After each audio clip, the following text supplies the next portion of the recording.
the halls with balls of holly. 'Tis the season to be jolly. Welcome to a brand new live stream. It is the Christmas Eve live stream. There has been like a live stream in almost a month, I guess, since the Sarah episode. There's a lot of toys piled up. They were originally supposed to be their own separate episodes. I have some G.I. Joes. I have some Batman Forever. I have a lot of Batman animated series and just odd and ends. And I was like, you know what?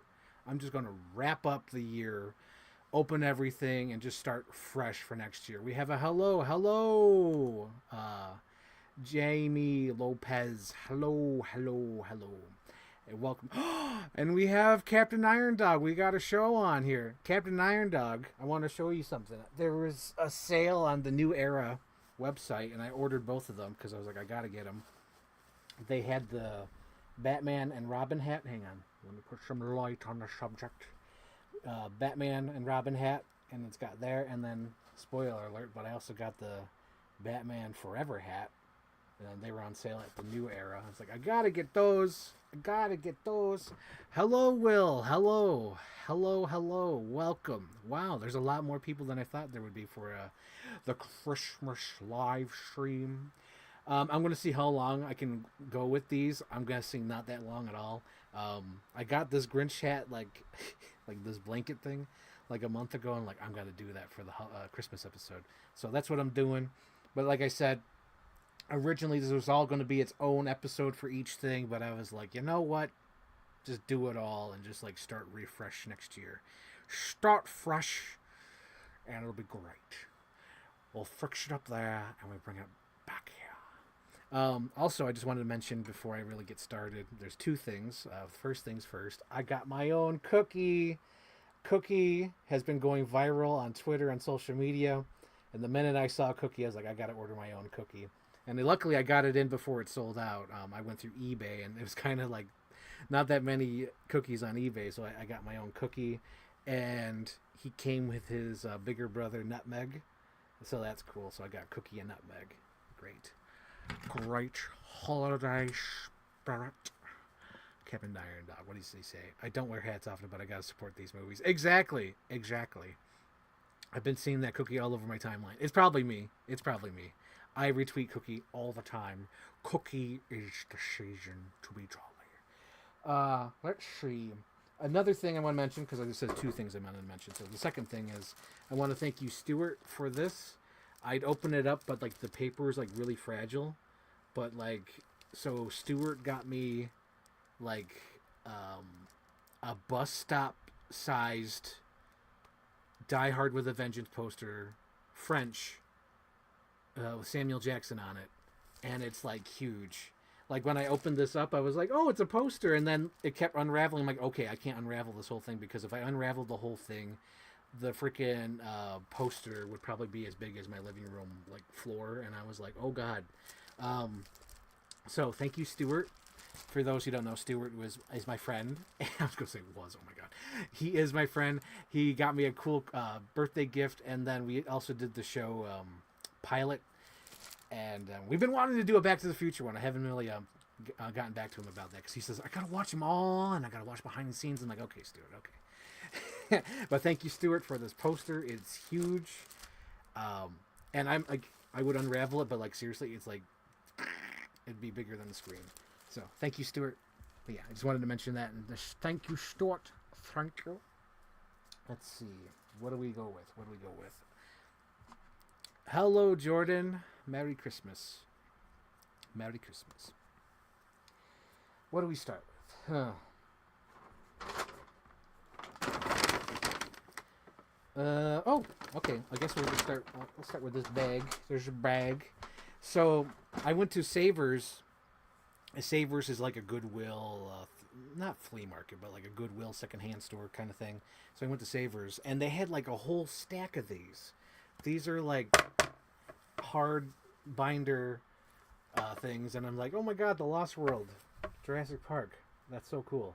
So I wanted to show that off. I'll probably use this for my autographs and photography from Comic Cons, because that's what I usually do. I usually just get the plastic sheets and put them in here and go oh, that's my Comic Con stuff. So that's what that's for, and I wanted to show that off. I thought it was really cool.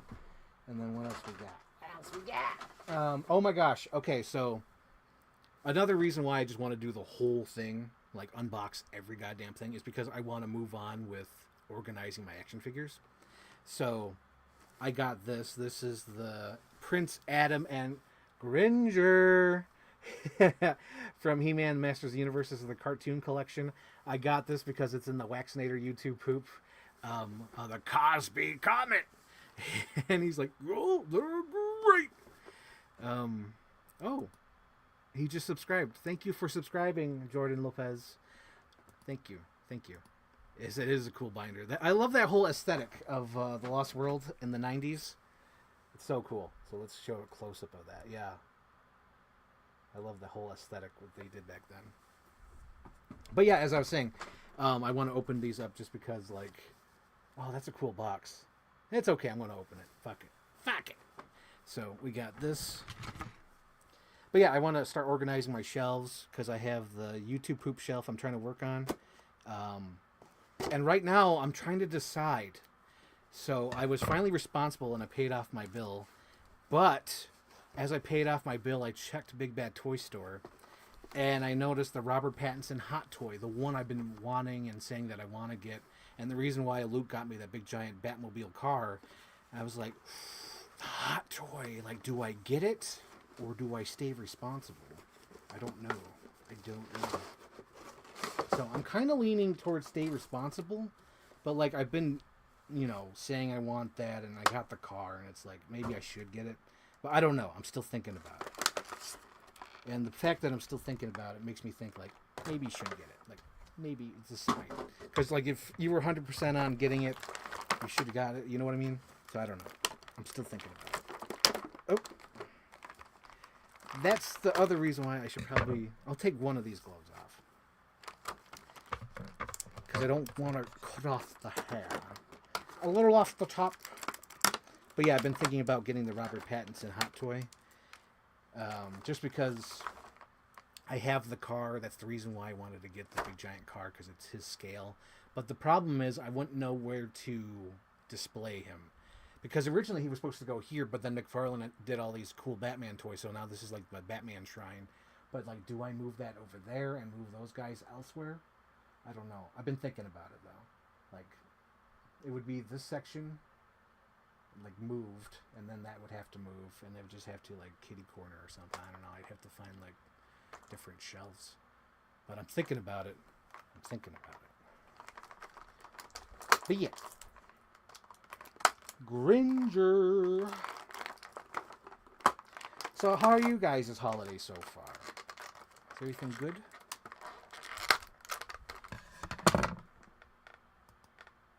Will you also do a live stream for New Year's? I'm thinking about it.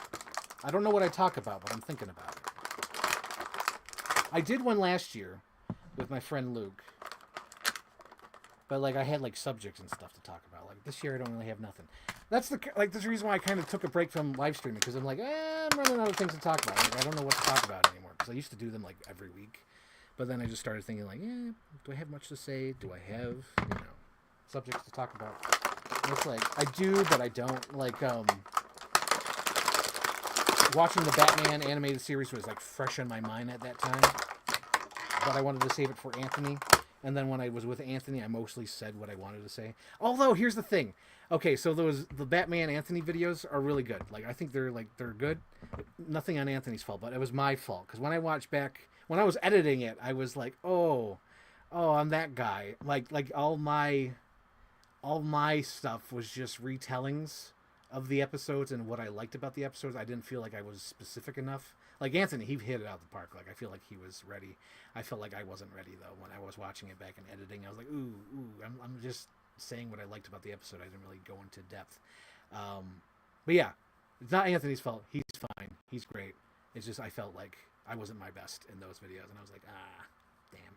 But maybe I'll make it up with unpackaging these Batman animated series stuff. But that's just my own personal opinion on my own work. My own thing. But yeah, I was like, I got not much to talk about.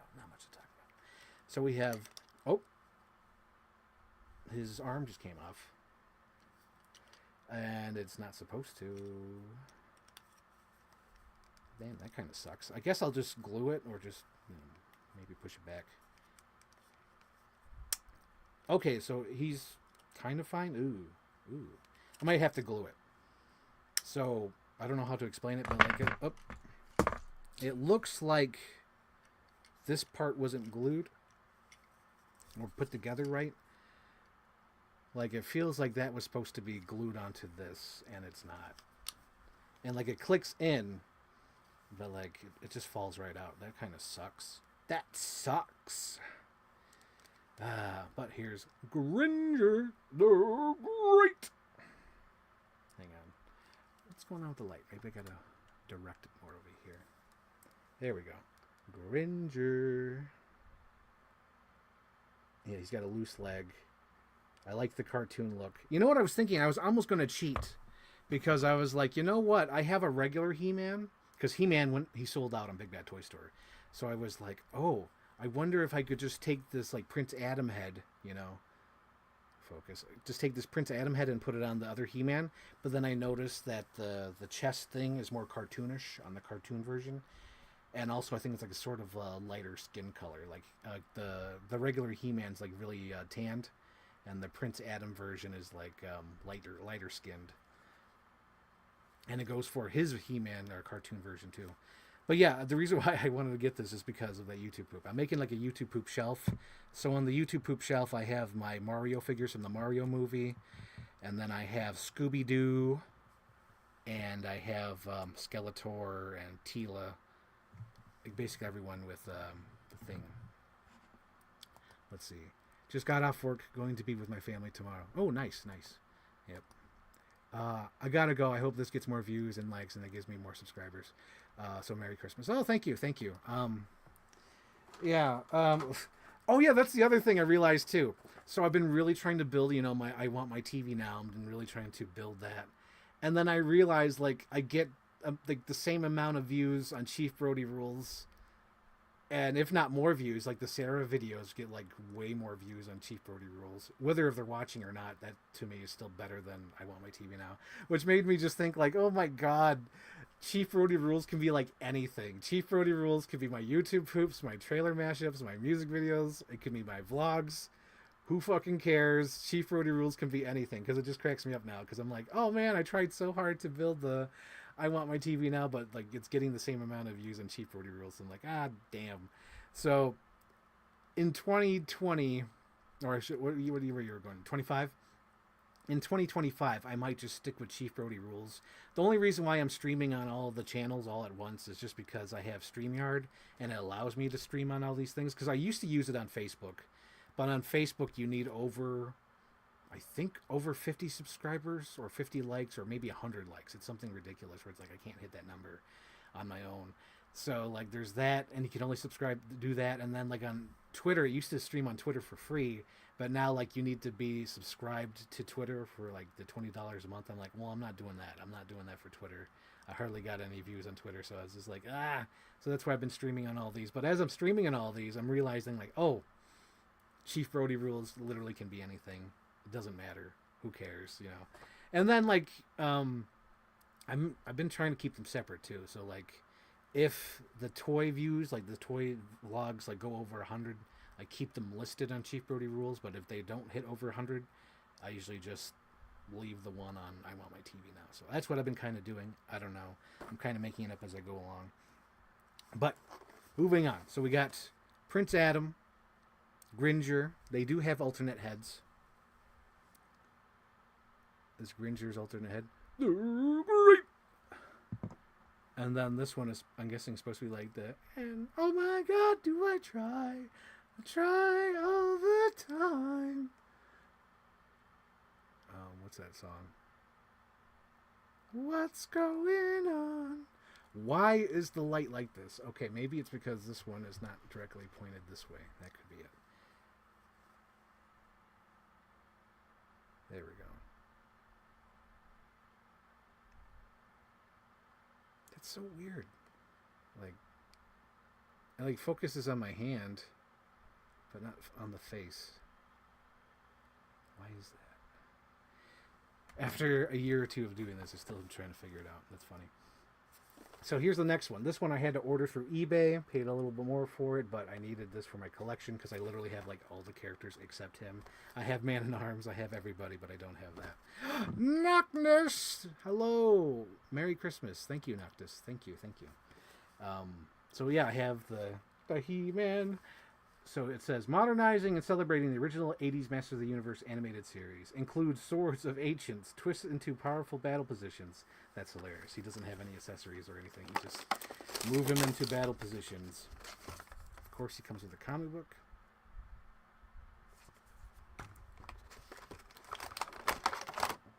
And then let's get him open. So I try. Oh my God, do I try? I tried all the time. What's going on? So, since I last saw you guys, I discovered a new channel, or not, like, it's a new channel to me, so I've been watching it. It's sort of like Pawn Stars, but with, like, toys. It's called Toy Federation. It's like this store in, I believe, South Carolina. And they sell vintage toys.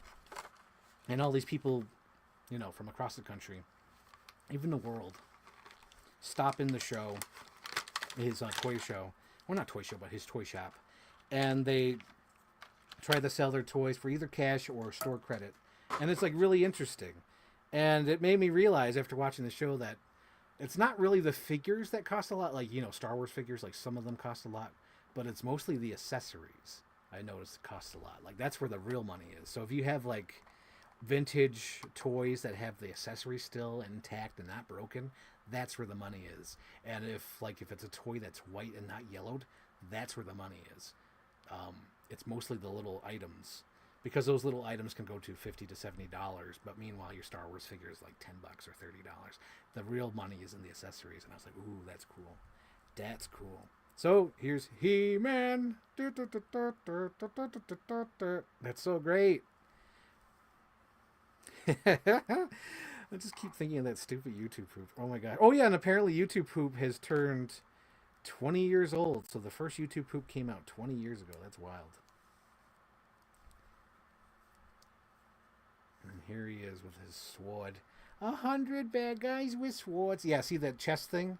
That's a whole different, like, molding, because the regular version is more realistic, quote-unquote realistic, so I couldn't just head swap the thing. And not only that, but I think his belt's different, too, like the little, you know, crotch piece. That's different. So I was like, oh, man, I can't just head swap it. I got to get a figure. So I looked it up, got the figure. Of course, he's going expensive on eBay. It's like I kept dragging my feet on Big Bad Toy Store. I'm like, well, I'll get it. I'll get it at some point. I'll get it. And then I was like, ah, damn. Love the costume. Thank you. Thank you. I was just talking about that. I got this at BJ's like a month ago, and I got these at Walmart. And then the shirt is just my Luigi shirt. My Luigi. Not that Luigi. The movie Luigi. The Mario Brothers movie Luigi. And then, why are you dressed like the Grinch? Are you being serious? Like, do you know what day it is? Do you know what tomorrow is? What do you think I'm dressed like the Grinch? What do you think? Why wouldn't I be dressed as the Grinch? It's December 24th, and tomorrow's December 25th. Yeah. Oh my God. I'm sick. I'm sick and eating McDonald's. And since, you know, he's here, we have to do the thing in his honor. It's a Christian Kim Christmas. It's a very Christian Kim Christmas. And he's eating McDonald's. He's eating McDonald's. It's a very Christian Kim Christmas. It's a very Christian Kim Christmas. Okay, moving on. Moving on. So I believe I got this at Five Below. This is a little Figaro. So Figaro is like my favorite character from Pinocchio. There was like a joke that I used to do with when I lived with my mom, because she would always ask for stuff, and it always reminded me of that part in Pinocchio when Geppetto would keep asking Figaro for stuff and like, Figaro, I forgot to open the window. And instead of his fucking old ass, just getting up and doing it, he made little Figaro get up and do it. So that's what made me laugh. Like when I always reference that with my mom. Figaro, I forgot to open the window. Oh my gosh. But yeah, I love Figaro because Figaro is a little kitty cat. A little kitty cat. A little kitty cat. I don't even know where that song's from. The only reason I know that song is from those old VHSs, the Disney sing-alongs, and that was one of the songs on there. So I don't know if it was from an actual Disney short or if they made that for the sing-along. But yeah, Figaro was a little kitty cat, a little kitty cat, a little kitty cat. Figaro was a little kitty cat. Oh, here's a little comparison. I didn't even do that. Cover my face. There we go. He-Man and the Masters of the Universe. So now I think I have most of them. Mostly. I'm trying to get everyone who was in the YouTube poop. I'm not trying to get everybody. Like I don't need Ram Man or Moss Man. I think I just need Beast Man. Because Beast Man has like a little sign on the back of his back that says kick me. Oh my gosh. Hope you all have a very mighty Shangy Christian Kim Christmas. Yes. We will. We will, Christian Kim. We will. For you. So everybody, wish Christian Kim a happy Christian Kim Christmas. This is the second year of Christian Kim Christmas, because last year Christian Kim showed up for the Christmas live stream, because I think last year actually did on Christmas. So it was like Christian Kim live stream. It was great. And also, I should say it now, so if anyone asked about it later on, because I say, like, ask me anything. But, like, don't ask me about Sonic 3. I'm under embargo with Christian Kim. Until he sees it, and until he qualifies that he's seen it, I will not talk about Sonic 3. I will not give any opinions on it.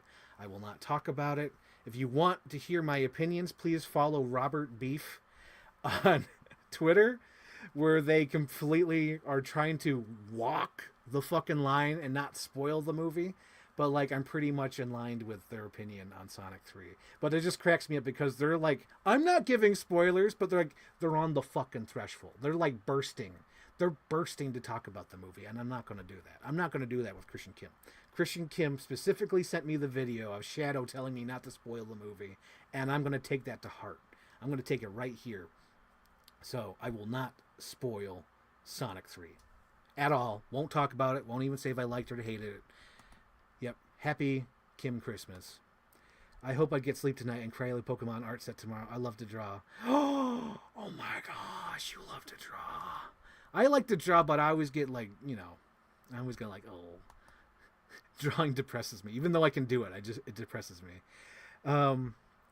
Captain Iron Dog, thanks, man. Yeah, I know it's Xmas Eve, though. Then why do you think I'm dressed like the Grinch? Who do you think the Grinch is? The Skeleton Crew. Oh, no. Oh, God, no. I am not into... Oh, did I freeze? Okay, I'm still here. I don't like Star Wars.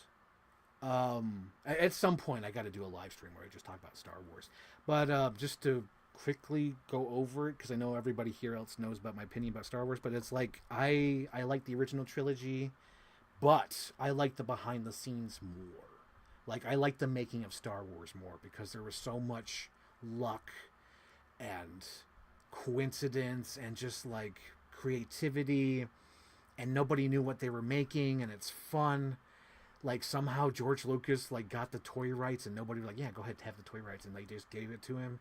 And then like Harrison Ford was just at the auditions, just like cold reading with everybody, and they're like, oh, we like you, put you in the movie. And he's just like a carpenter who's like fucking building their desk in their office. And then like Alec Guinness didn't like the movie, but like to me, like everything is so magical about the making. Even like the original trilogy, especially the prequels. I even like the making of the prequels. Like it just shows like how much pressure was on George. I love when he walks into his house and he has like all these yellow papers and he's just like watching silent films, and he's like, how'd they do that? Like to me, all that stuff is magical. But like I could not give a shit about any new Star Wars. But yeah, I love the original like trilogy. I love the making of. I think I like the making of any Star Wars movie. I even like the making of, even though it's sort of a puff piece. I do like the making of The Last Jedi, because they're so like he's completely in over his head, and they're trying to edit around it. But clearly, Rain Johnson is in over his head. They spent a lot of money on stuff that got cut from the movie, but it's trying to be like a puff piece. But like you could see through like the cracks and angles, and it's like it's interesting. So I like the making of Star Wars interesting. One like it goes in depth, like for the Empire of Dreams or the prequel stuff. I do like all the behind the scenes of that. Not so much the puff piece stuff, unless it's like feature length, like The Last Jedi, because that was all interesting. I was like, oh my god, you could see everything, and even like a little bit of the Force Awakens. I do like behind the scenes of that because you could tell that nobody liked, that infamous photo where they're all in that circle and they're all reading the script. You could all tell from the interviews they're all being polite about it, but you're like, oh, the script wasn't ready. No one really would like that first script reading, and they had to fix it along the way. But I find all that stuff interesting, but not so much the universe. That's just me, though. That's just me. I'm sorry if I bored anyone with my opinion on Star Wars, but like, that's my opinion on it, and I'm sticking to it. Oh, go to the comments. Go to the comments. I bought my ticket for Sonic 3 for next week. Next week! Oh my god. I completely forgot about the movie by then. So you're good. You're safe, Christian Kim. You're safe. The new Star Wars series on Disney Plus, not even a cute elephant boy named Neil. I don't even have Disney Plus. I don't even have that. I was going to watch Skeleton Crew, but one, I don't have Disney Plus, and no one is talking about it. I might watch it later in life, but for now, exactly. It's like, I don't have Disney Plus. I'm not a huge fan of Star Wars. I like the original trilogy and all that, but it's just like, yeah. So the next thing I have is another one of my favorite characters, Rabbit. I try not to collect Funko Pops anymore because when I moved into my new place, I realized I had no room to display them, and I didn't really want to display them. So right now, all my old Funko Pops are in bags in their own boxes. Like there's like 2 totes full of. There's probably more. I think there's like more at my mom's place, but like I have like unopened Funko Pops of Bill Murray, because at that one point they released all these Bill Murray Funko Pops, and I thought, oh, I should collect them all, but then there was too many. I'm like, I can't collect them all. That happens a lot with Funko Pops. We're like, oh, I want to collect them all, but then they keep releasing them, and it's like, oh, I can't keep collecting.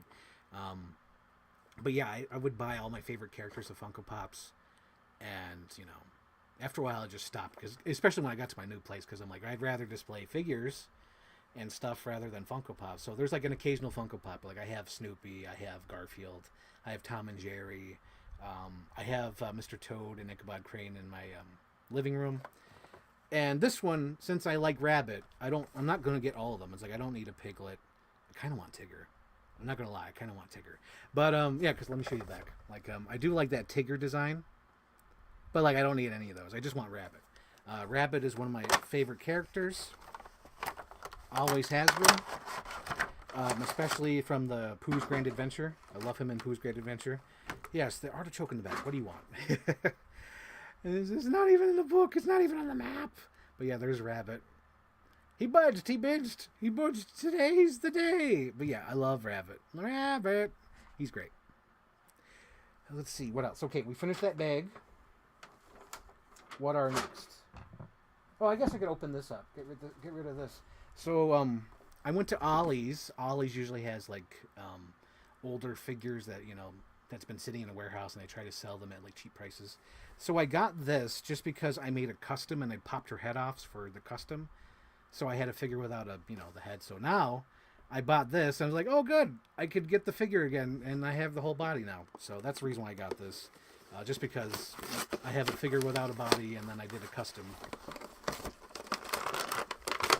And that custom was expensive because I used a defunct, like a Marvel Legends body, and that cost a lot because it came with like a set, like a collector set, or like a, what do you call it?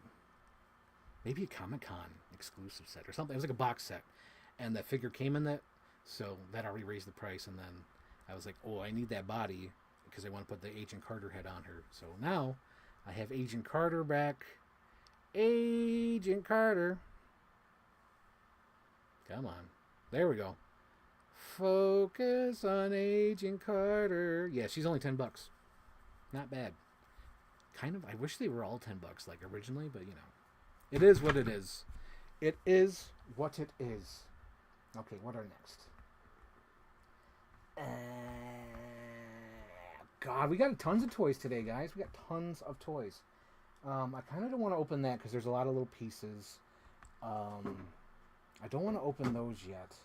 I guess I could open him. Let me get him. Give me a second. Ugh.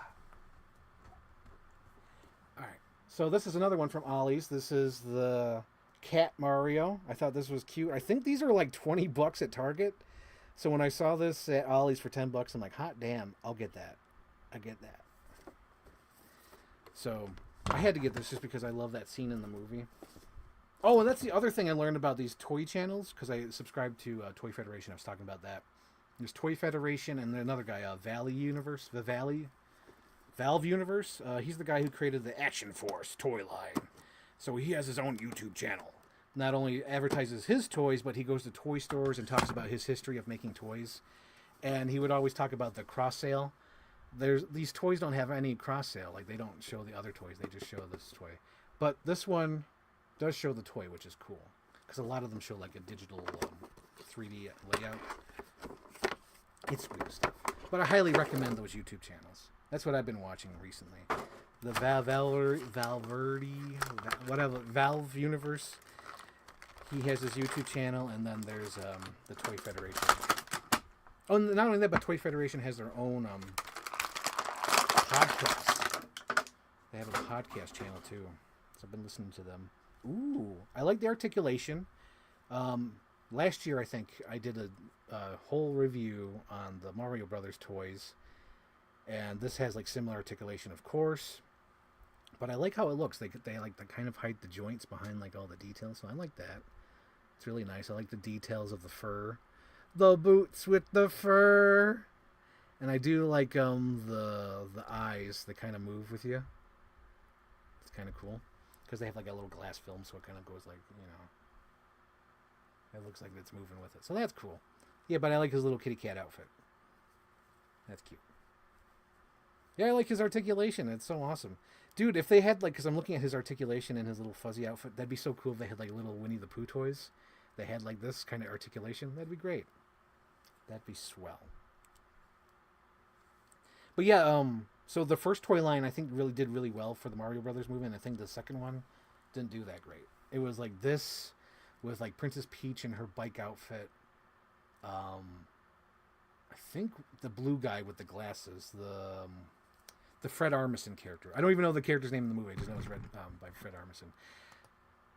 In fact, I love to draw so much, I wear down last year's art set to useless nubs and request replacements every Christmas.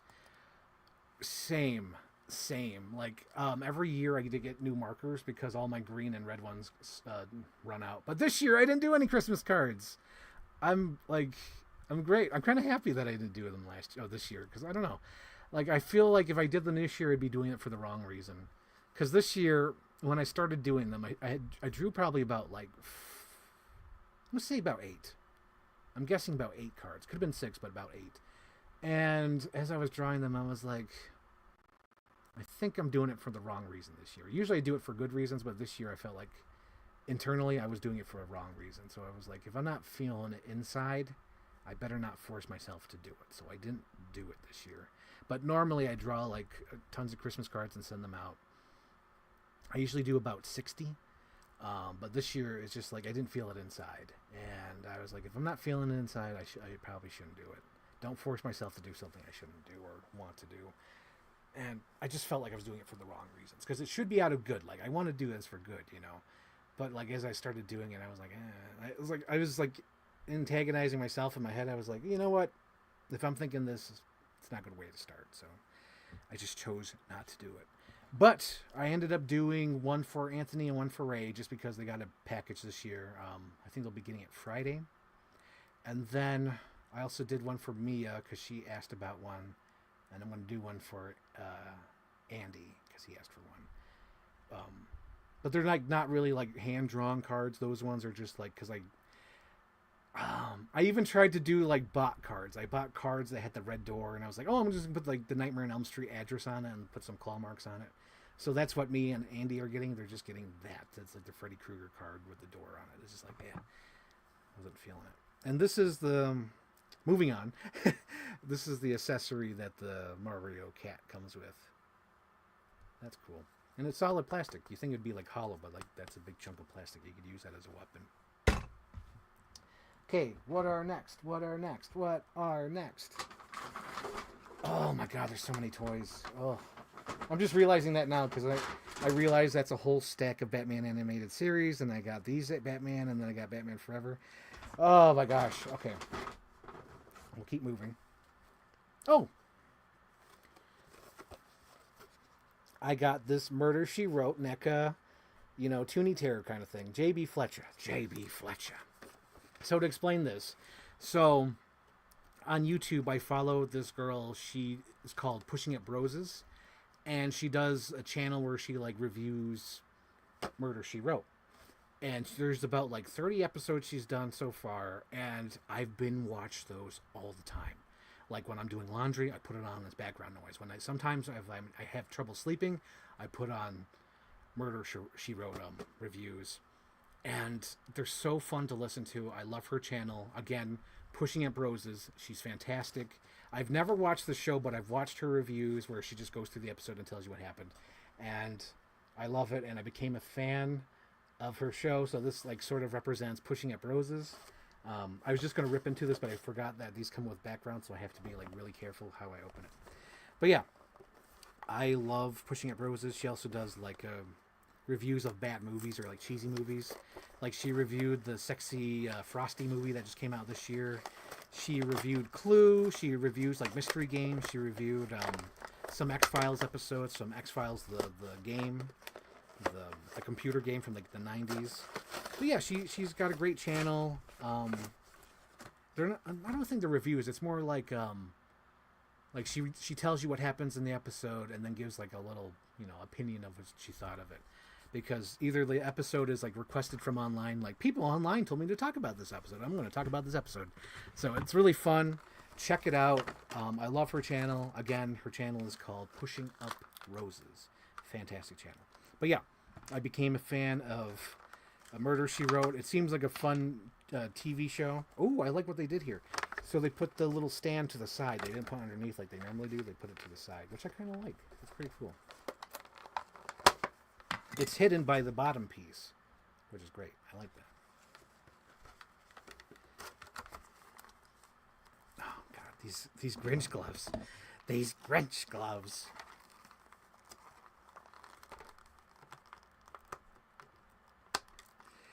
These Grinch gloves. But yeah, it's a fun show, Murder, She Wrote. Check it out. So I'm putting the flashlight in her hand. And the purse goes on that. Underneath the oh my God, that's perfect. J.B. Fletcher. That's good. It looks like Angela Lansbury. That's great. I love it. I love it. I like it. I love it. I want some more of it. Christian Kim Christmas. So many toys. All the toys.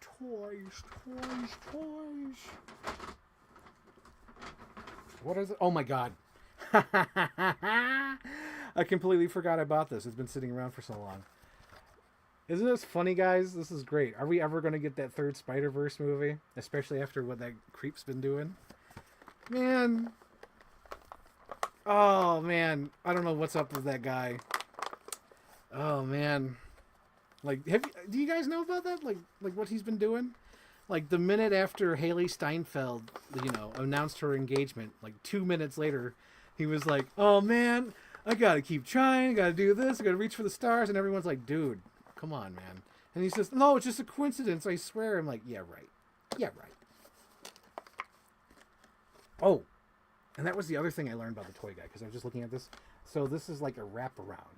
Because back in a few years ago, they would just have the plastic bubble on this, but it would just like always fall apart. So what Hasbro has done is a fold around, which apparently costs a lot of money to do this packaging.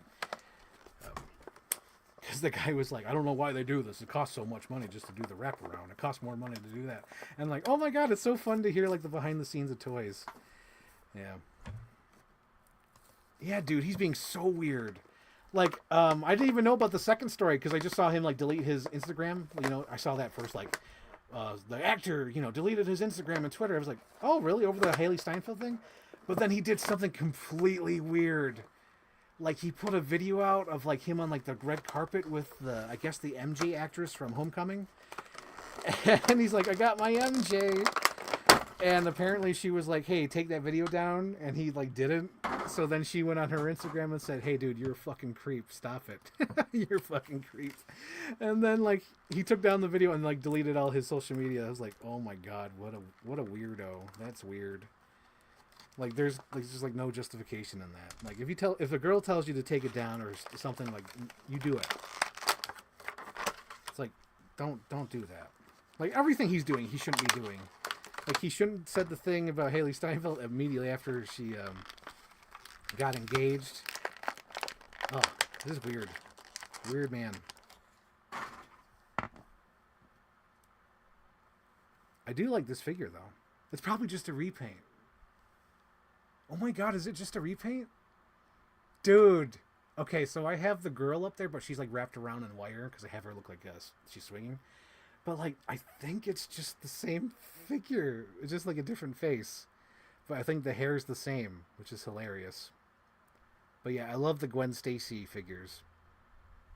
I was thinking about getting the other figures, but it's like, nah, I just want Gwen Stacy.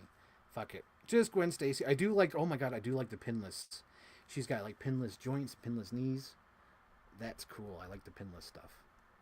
Sorry about my Grinch hair getting all over the figure. But yeah, that's cool. I like it. I like it. This is very cool. But yeah, I thought that was funny. What else we got? I probably won't open this because I don't want to lose the small pieces. But I got this from Five Below. And it's like little candy stuff. I don't want to put it in Man in Arms' hands because he could go like, look, I'm chew on this. Like in that YouTube poop. Because these are actual candy things that he could hold on to. Good accessories for figures. That's fun.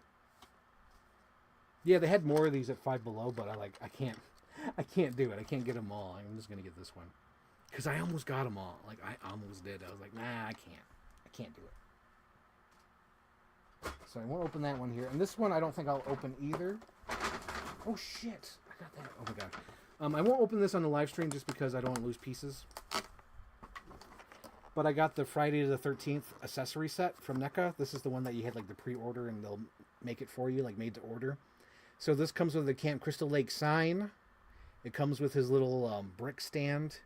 It comes with a dock that he could stand on. It's so cool. For those who don't know, I really love Friday the 13th. I love Jason Voorhees, and I thought it was really cool to get this set because I missed out the first time when they had this out. I was like, oh man, I kind of want that chain thing because I want him to hang and whatnot. So when they announced this, I'm like, oh, I'm definitely pre-ordering that because I actually wanted the sign too. I love the sign. It comes with both of them. It comes with the one that's regular, that's an actual like wooden sign, and then it comes with like the Camp Blood spray painted one from Jason Lives. Really cool. Really, really cool. I've been wanting to do a Friday the 13th ranking. I'll probably do a Nightmare on Elm Street ranking too at some point. But yeah, I don't want to open that just because of small pieces. But I completely forgot about this next figure. I'm excited about this one. So I got this one just for the body because I want to do a head swap. So when I saw this in the store and I saw that metallic Superman S and I saw the body and I'm like, oh my god, that's perfect. Because I have the big giant 90s Superman. He's got the mullet. That's what makes him the 90s one. But the body is too muscular because they used the Frank Miller Superman body. Which is fine and all. That's fine. But I think this is a more accurate body to the 90s Superman. So if you put the mullet head on this Superman, it looks really good. I actually did some research after purchasing this. I'm like, I'm going to buy it. But let me do some research first. Let me see if it looks good. So I did some research. And there's a reviewer out there who's awesome. Like, I like it. I wish I was as thorough as he was. Like, when he gets his figures, like his McFarlane figures, he literally does head swaps with all the bodies. Because he's like, if you want to head swap the body, this is what it's going to look like on that body. And it's so cool. Like, he'll take, like the recent 5 figures. He doesn't do, like, all, like, 20 or 30 Superman figures. He takes, like, all the like the basic ones. Like he'll take like this basic body and he'll use some other basic bodies and he'll put the Superman head on each Superman body just to say like if you're going to customize it, this is what it's going to look like. The skin doesn't match and it's a little higher at this blah blah blah. So when I saw the mullet Superman on this body, I was like, "Oh shit, that's so good." So I'm going to have to make my own custom Superman. I'll do that off screen because I know I probably got to use a hair dryer. I'll probably do more research on how to do it. But yeah, I just thought it was so cool. I'm like, oh, thank God he did it in his review, head swap. Instead of me like risking it. Okay, is that the only one? Okay, I think that's the only one. Alright.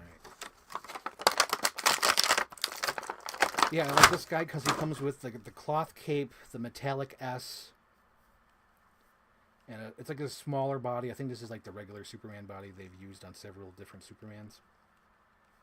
It's so funny how McFarlane like recycles the bodies.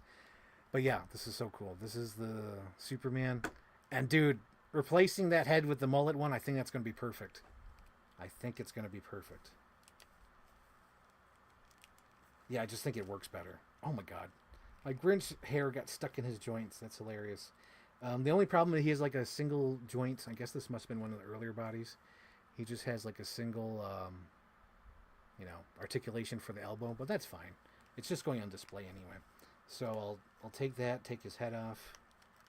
Yep, definitely a hot gun. Oh, not a hot gun, but hair dryer. I don't have a hot gun. I should get a hot gun though. I kind of considered getting a hot gun. A hot gun they sell at Hobby Lobby. I think it was like $30 or $50 though. Like that's definitely an investment. Because I kind of wanted to get a hot gun for my Jurassic Park truck here. Because people use the hot gun to like crush the truck and it looks perfect. It looks like it got crushed by the T-Rex. But I didn't do that with this one. I just painted it brown and called it a day.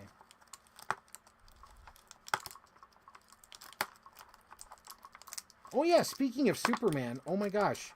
I rewatched Superman Returns. And the reason why I rewatched it, I should say, because I haven't seen it. I'm going to say I haven't seen it probably 5 years. I'd say the last time I saw it was when I did the Batman vs. Superman trailer, so that's like 2016. So we're talking about, oh my God, like 9 years at this point, I guess. Almost 10. So I watched it for that, and I thought it was okay at the time, but after rewatching it now, it felt so fresh. It felt really new. I don't know if it's because it's been 10 years of MCU and the mess of DCEU, but I was like watching Superman Returns. I was like, man, I'm really liking this movie. I'm really liking it. I'm liking the slow burn Lex Luthor plot. Like you really don't know what he's up to. Like you kind of have an idea. Like he wants to make like this, using kryptonite and do that, but like it's so slow. Like he steals the money from the old lady. He goes to the Fortress of Solitude, and like it's all slow. It's throughout the whole movie, and it all accumulates or whatever at the end of the movie, for the third act, I should say. And it's so good. And the whole scene when Superman comes back and saves the airplane, that's really good. I think my only complaint during the airplane sequence was like, why is there luggage in the airplane? If it's just like a press conference, like it's just a press conference, so they all just got on there. So I'm anticipating that they're in the plane circling. We're going to have the thing take off and then land. So there should have been no reason why there should have been luggage in the luggage compartments. That's like my only complaint. But I liked it. I liked the movie. The thing that like kind of bothered me though, it's like, it's got Kevin Spacey in it, and that's kind of like, ugh. And then I know it's directed by Bryan Singer, which is like another ugh. And then I didn't like how Superman spied on Lois. I was like, oh, that's kind of weird. Like they didn't have to have him spying. They could have just had the scene where they're talking inside the house, because that's all it is. He's there and he's overhearing this conversation. But meanwhile, they could have just had the scene, play out where he's not over listening to the conversation or, doing that.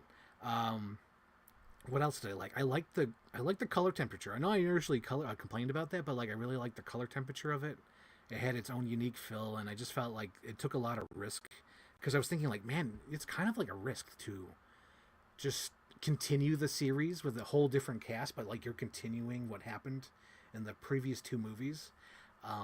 I like the risk of the kid of Superman having a kid. I also like how quick Lex Luthor figures that out. Like it happens within the scene. Like he just takes out the kryptonite and he's like, "Oh, look at this kryptonite." And then as he's talking, like moving his hands, he notices there's a kid like right away. Like he's like, "Oh, kryptonite." He's like looking at the kid because the kid's like,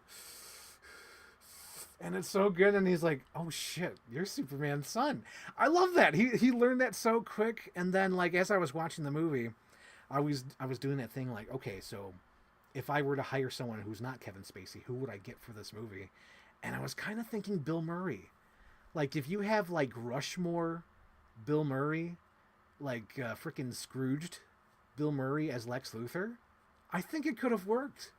I think it could have worked, and especially 95, 96 Bill Murray. This is like Broken Flowers Bill Murray, um, Life Aquatic Bill Murray. It could have worked. It could have worked. I like that, and it's still painful to watch to know that like, oh, Parker Posey is so perfect as Lois Lane, but she's not playing Lois Lane. Kate Bosworth is okay. She's not great, but she's like okay. She's serviceable. James Marsden I thought was a cute character just because he's a pilot. He works at the Daily Planet. He's like the nephew, he's like the nephew of Perry White, and that's so great. And then he's like, he can fly. He's like, how'd you get here? He's like, I flew. I was like, oh, that's cute.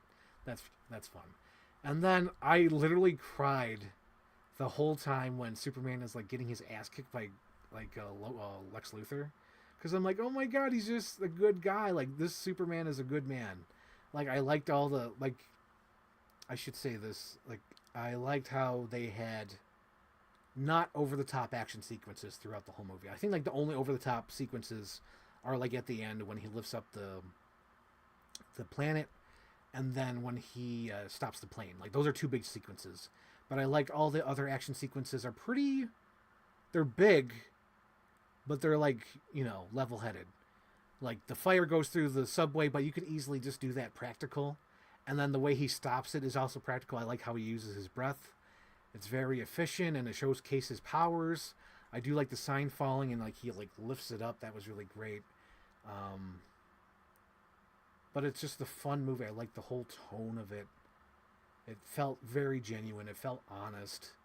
And I was just like, man, we were so harsh on it back then, because I think we just like, you're not, because it's a lot of, weight to fill, like a lot of like boots to fill to be the next Christopher Reeve. Because that's a huge risk, to step in those shoes. And he does his thing. It's sort of like it's like his interpretation of it. It's not an imitation like Lando and like Solo, you know what I mean? That's an imitation. This is like his version of Superman, which I thought was really cool. But yeah, it's efficient. There's like a great amount of action sequences throughout, and like they're not all connected. Like the bank robbery has nothing to do with the rest of the movie. It's just him, doing that, and it's something practical as well, where it's not over the top. It's not a super villain. Yeah, it's good. It's good. I really liked it. I really, really liked it. Hi. Hello, Mark Pyler fan. Hello. Wrong. Yeah, Bill Murray saying wrong would have been great. Could you imagine that? Like, especially like the Lois Lane? Bill Murray. Think about it. Think about it, guys.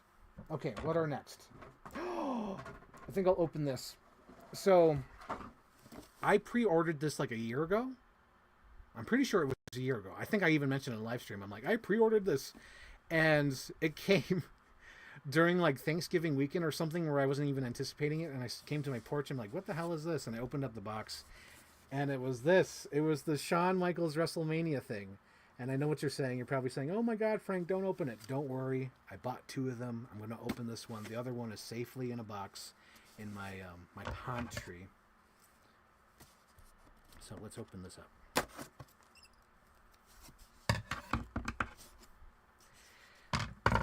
These gloves are so dangerous.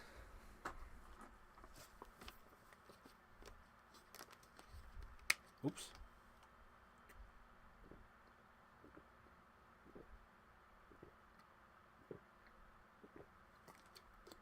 Ah, that's so refreshing. Oh my gosh. After talking about Superman Returns for so long.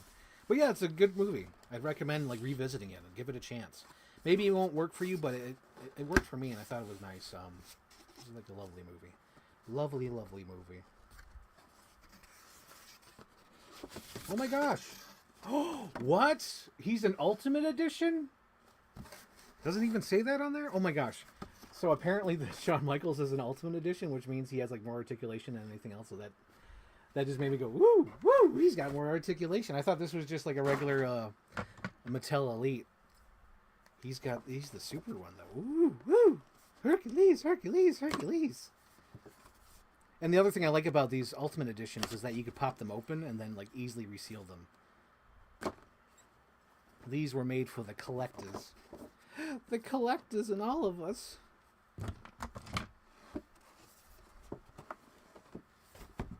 Oh my god, this is so cool. Bruh. Yeah, this is based on his WrestleMania. Oh my god, that's so freaking cool. So, okay, hang on. How do I explain this? I gotta show this. Okay. So, like, I wish more toy companies did this, but this is why this is why Mattel will never lose the WWE license. Okay, so there's this, right? It looks nice. It's in the packaging. It's an Ultimate, though, so that tells you that there's, like, accessories and whatnot. So you're like, oh, look, it's just him with his little rappel thing, right? That's his WrestleMania entrance, the infamous WrestleMania entrance.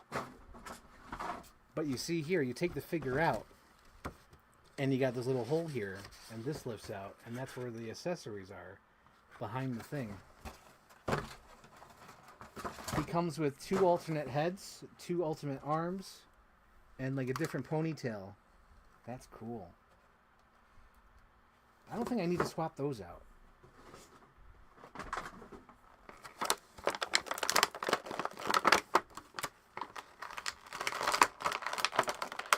Oh shit, is it wrapped in? Oh, it is, okay. Don't want to break it. I gotta take the gloves off. How long did we make it? We almost made it an hour with the Grinch gloves. An hour! Oh my god, I've been talking to you guys for an hour already? What the hell? Here I'm thinking like, I don't have the guts anymore. I got nothing to talk about. I got nothing left. Like fucking Tony Danza and, what do you call it? Angels in the Outfield. I got nothing left.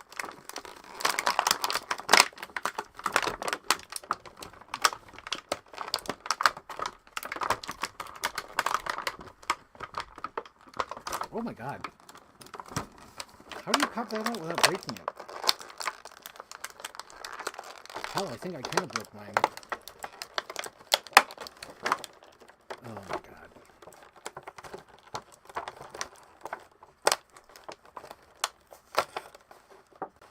I've got the moves that really move. He's just a sexy boy. I'm not your boy toy. Boy toy. That's so cool. So like years ago, I think Mattel made like this entrance. It was like the Legends one or whatever, Golden Legends or something. And of course it's expensive now, but then like when they announced this, I'm like, well, I gotta get this. I've been wanting to get this suit because I wanted that figure. Because I like Shawn Michaels. Shawn Michaels is cool. He's the goddamn legend.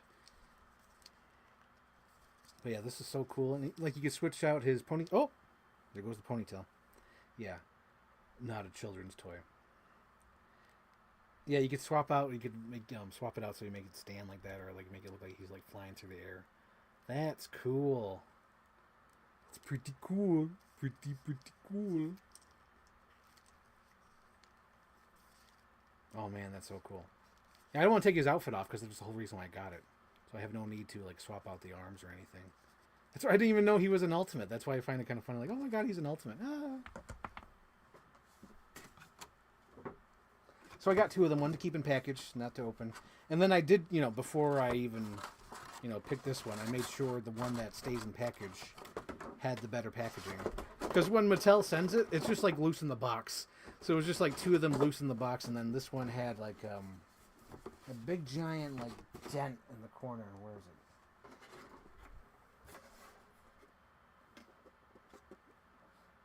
There was like might have been on top. Yeah, that's there. Yeah. So that was all creased right there, and I was like, I don't like that crease. The other one did not have that. The other one was like pristine condition, but this one had that little crease. I'm like, well, that's the one I'm opening.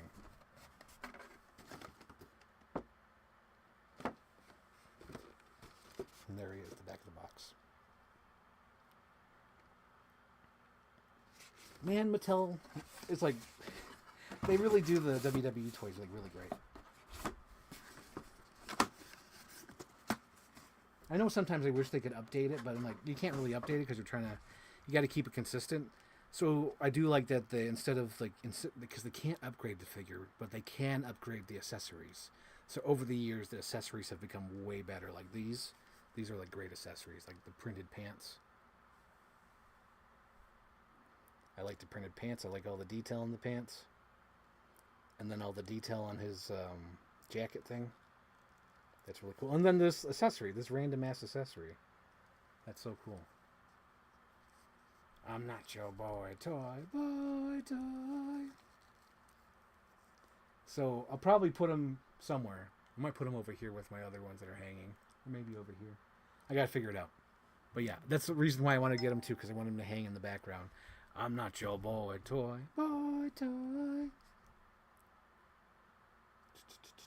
Who's that? Oh, it's probably Ava Noir. Okay, so we opened up Shawn Michaels. Oh, I'm not ready to open them yet. Oh, God. Let's see.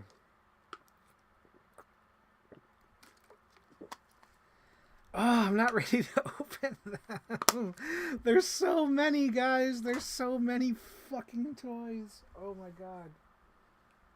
Oh, my God. What do I do? Okay, guys. I'm going to leave it up to you. Hello, Jordan. Hello. Jordan's back. I'm going to leave it up to you guys. Okay, so what do I open up next? I got some G.I. Joes. I got the entire Batman Forever line. I got a lot of fucking Batman animated series, and I got the 3-inch Batman animated series, and I also got Megan. So what should I open up next? What should I open up next? Oh, God.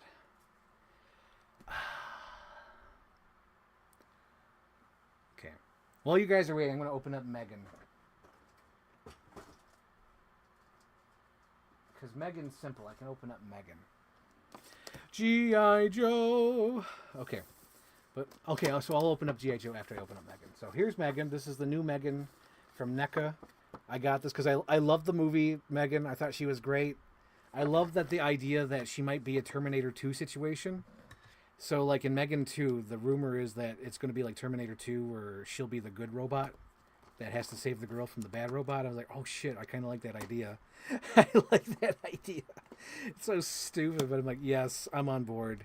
I loved Megan just because it was the right amount of corniness and silliness. It had fun with the premise. And not only that, but like they knew that it was going to make money or like potential for a sequel, so they left their ways for 2 sequels. The 2 ways were Megan backed up her mind on the Siri or whatever, the home thing, like Alexa in the house. She backed up her mind on that. And then her mind was also backed up with the whole Dennis Nedry situation, the guy who's selling off like the secrets of the Megan program to somebody else. So there was like 2 ways to do that. Do you have an action figure of the Terminator? I have 3. I have a T2 Terminator over here. I have a T1000 over here. I have a T800 from Terminator. And over here I have the vintage Terminator 2 toy, which I believe is the theme park version. Because they're the accessory I found, I was like, oh shit, that has to be like the Terminator the Ride toy. So I have that. Because like there's like 2 specific ones, and I think that's the one I have. But yeah, I have those 4 actually. So Terminator 2, T1000. Wait, is he even over there? Oh, that's hilarious. He's not even over there. He must be in my other box. So I only have the T800 over there from Terminator 1. The one where in his Tech Noir outfit. I like that outfit, the Tech Noir. And then the T1000 is over there.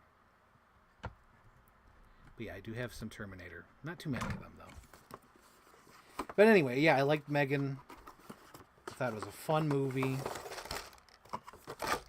Oh my god, she comes with all her accessories. It's so freaking cool. So she comes with her little nail gun, hammer, Uh, oh my god, the paper cutter. And then, we call it her hands, her robot face. So good.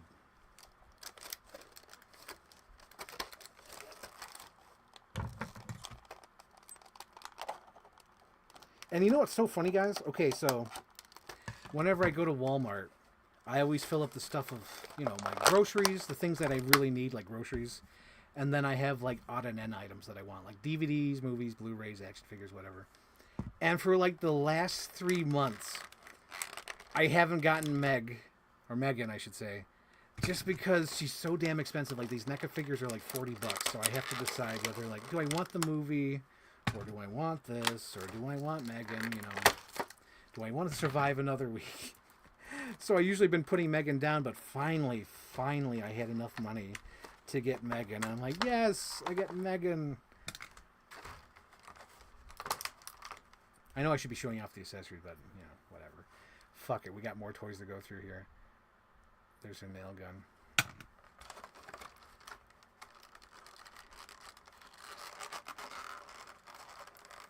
But yeah, it's a fun little silly movie. You guys haven't seen it, I'd recommend it. I think it's cool. I think it's a fun movie. Like the minute it was over, I'm like, yes, I want Megan too. Please. Please. Please. I don't know what they were thinking with this tray. It should have been a pop-out tray. Instead of it's not. And I don't understand why. I don't understand, Mother. Oh, God. So many small pieces.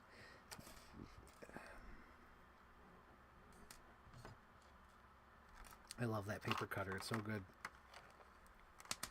That little dance she does in the hallway. That's insane. Oh my gosh. Okay, so that's good. Oh yeah, wasn't that crazy with NECA? I don't know if you guys heard about it. So like NECA had these pre-orders, right? I think the pre-orders were like a Ninja Turtle van or something. I'll just give that example. It's like a Ninja Turtle van. And apparently they misshipped them. So like some people got two when they were only ordered one. And, they sent a mass email and said, hey, you're legally supposed to send them back if you have two of them, because people apparently like flipped them or whatever. I was like, oh my God. But like NECA fucked up so bad, and they're like blaming the people. Like, if you do not order it, you will be banned from ordering or pre-ordering anything else. Okay, I got to be careful with this because it looks like it doesn't move that way, because I thought it was like a rotating arm thing, but it might not be. It might, yeah. I'm not going to risk it because like she's just going to be like a display piece, so I'm not going to be like ooh, really posing here. But let me try it on this arm. Okay, that arm moves. So let me try this arm, please. Okay, there it moves. Okay, there we go. That makes me feel better. So what are her alternate heads? What are her alternate heads? ASMR. Her alternate heads.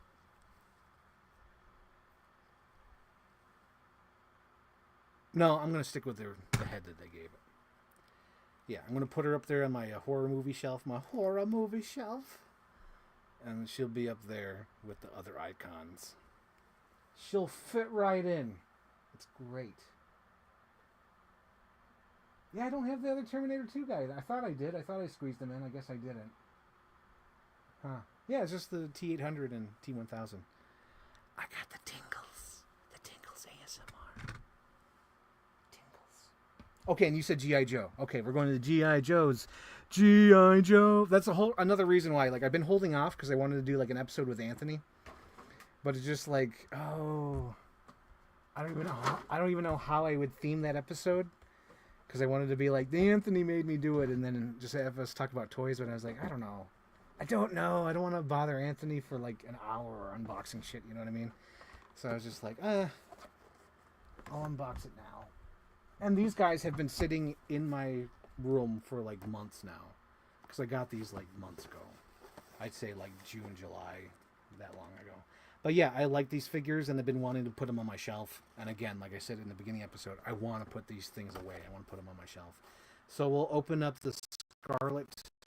So again, this is the wraparound way that they did, because they realized with the first round of toys that they released Like it was only the bubble on the thing, and they came off so easy. So they figured it out to put like a wraparound packaging on here, and which makes it thicker.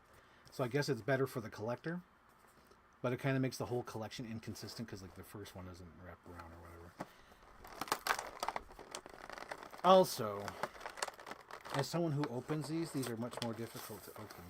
It's a difficult responsibility to accept from the number one lawmaker, me. You must try to find the perfect quality.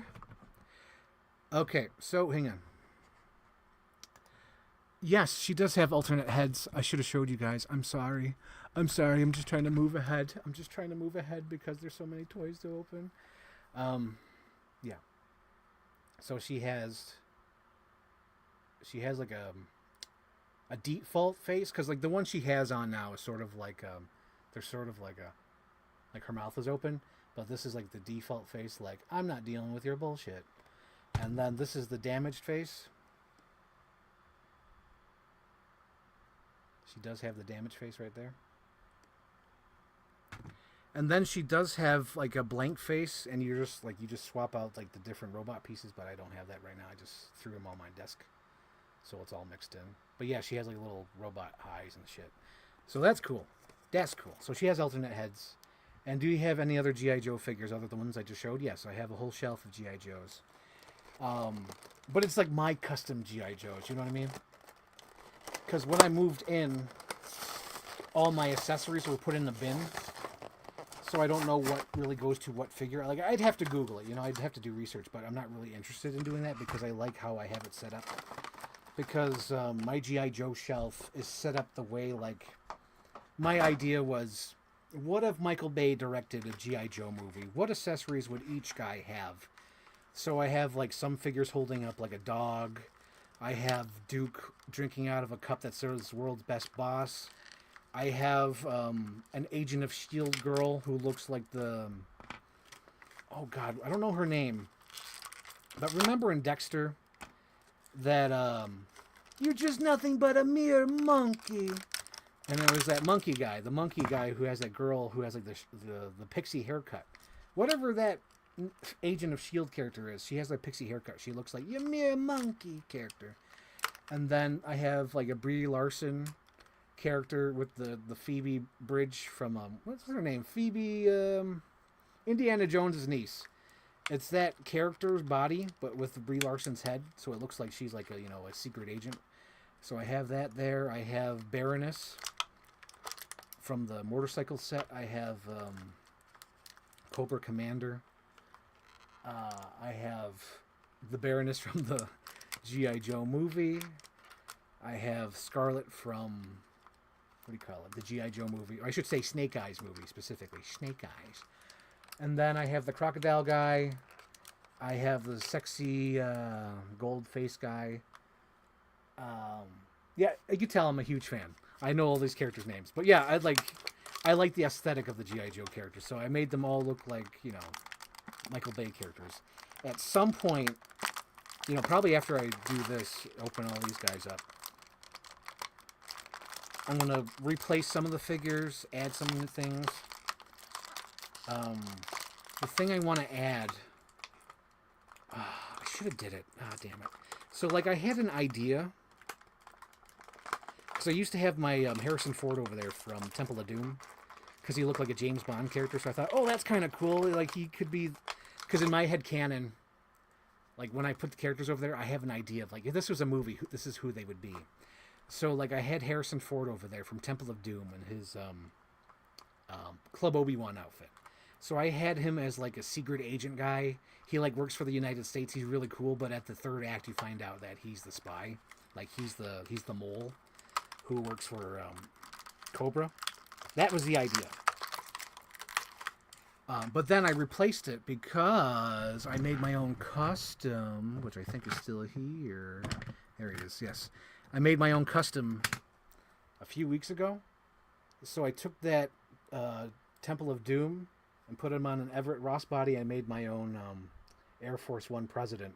So, no, he's no longer on my shelf anymore. So he's the Air Force One president. So He can't be over there anymore. I mean, he could. But I choose not to have him over there now.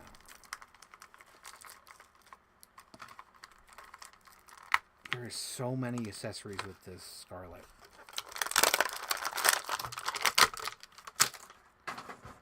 Okay, she comes with no alternate head, but she comes with alternate ponytails, which I do like.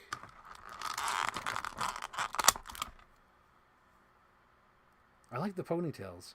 Like, it looks like one that she's supposed to be like on a motorcycle if she's like on a bike or something, and then there's like one that's just normal. Oh, I like the normal. Okay. Just to show the difference. This is the normal one. That just sits straight down. And this is the one that looks like she's running or on a motorcycle.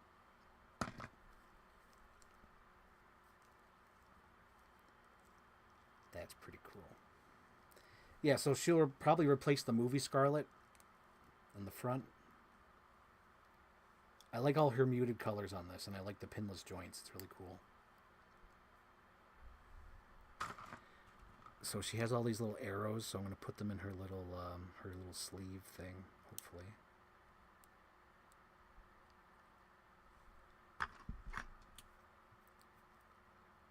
When you're the first toy maker to the king. Oops.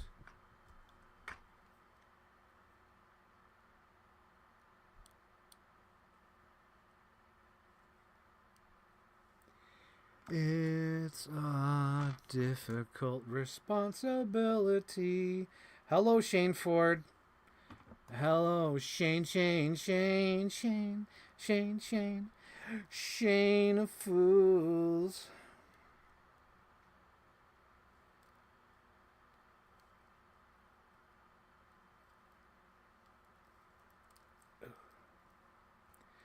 Let's see. I think I'll have her use this big giant gun. The Harley Quinn gun.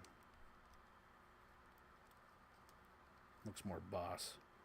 Because the other ones are like, cartoony, wimpy. Nana poo poo. I don't like them. But I do like her, the hard ass, like, I got this big fucking gun. Let me show you the nana poo poo guns. So I get this is probably like comic or cartoon accurate. Oh yeah, so this is probably cartoon accurate when I'm like, yeah, too cartoony. And then this is like, yeah, too small. And then, yeah, too normal. But like this is like, fuck you. I'm gonna fight you. Scram. Get out of here. She doesn't want to talk to you. That's what I like about that one. And I think I'll leave the book bag off and just have her like carry this big ass gun. Maybe I could have her carry both. Like the pistol and that. That'd be so boss. Yeah, just have her carry the pistol and the gun.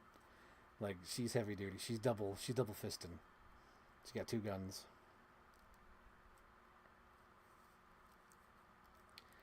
Fuck, we got a Frank Castle over here. What murder? That's so cool. But yeah, she's gonna definitely replace the movie Scarlet. The what's her name? The Samara Herring. No, the Samara Weaving figure. Samara Weaving, that's her name. Is the poster in the back based on Jaws? Yes. Yes, it is. My sister went to Hobby Lobby and she was like, hey, oh shit. Oh my god, I'm already busting it open. Here's the Duke figure. I like this one because it sort of looks like Aaron Eckhart. I'm like, oh shit, that's cool. And I like this Duke and like, oh, this is perfect because this Duke is going to be the one that replaces the other one. Because I have the cartoony Deco Duke. Remember the first, I don't know if you guys remember, when they first redid the new G.I. Joe toys, the 6-inch figures back in 2020, I believe. They had like a cartoon Deco that was based on a video game that just came out. So I have that one. And I'm going to replace it with this realistic, muted color one. So that's going to be really cool. Anyway, back to the story. So my sister went to Hobby Lobby and was like, I know you like Jaws. You got a YouTube channel called Chief Rody Rules. I'm going to get you a Jaws poster. I'm like, thank you, sister. Thank you. So yeah, that's based on Jaws. Yeah, it's based on Jaws. Because when I got it, I was like, well, I gotta put it somewhere, and I'm gonna put it there. Because I really don't have like a Jaws section. Like the closest thing I have to a Jaws section is to like a little inside joke that's over here. So like on every shelf I have a Bruce representation. So Bruce is the shark from Jaws. So up here I have like a little mystery box, you know, like blind box. I think that's what they're called, blind box Jaws shark. And then here underneath the table I have one of those rubber ducky Jaws sharks. And then down here I have the fish tank Jaws shark. And then the bottom, oh wait, the Toonie Terror Jaws as well. And then the bottom shelf is all street sharks, so it's all there. It's all there, black and white, clear as crystal. You stole fizzy lifting drinks. You bumped into the ceiling, which has to be washed and cleaned, so you get nothing. You lose. Good day, sir. Oh man, this is so cool. I like his accessories already. Oh my god. But yeah, already I know he can't hold everything because I need to have him drink in the mug. Because I have the world's best boss mug over there. That's cool. So here he is. I think he looks like, sort of looks like an Aaron Eckhart. That's really cool. It's definitely better than that head. Because I think that head's sort of like a cartoonish version of this. It might be even the same head sculpt, with just a different paint scheme. Because this one looks realistic. This one sort of looks like a, you know, Aaron Eckhart mixed with like, I don't know, like, I'd say, like overall, Gary, maybe Glenn Powell, like a tiny bit, like 10% Glenn Powell. But yeah, I like this. This is pretty cool. Pretty cool. But yeah, he'll replace that one over there.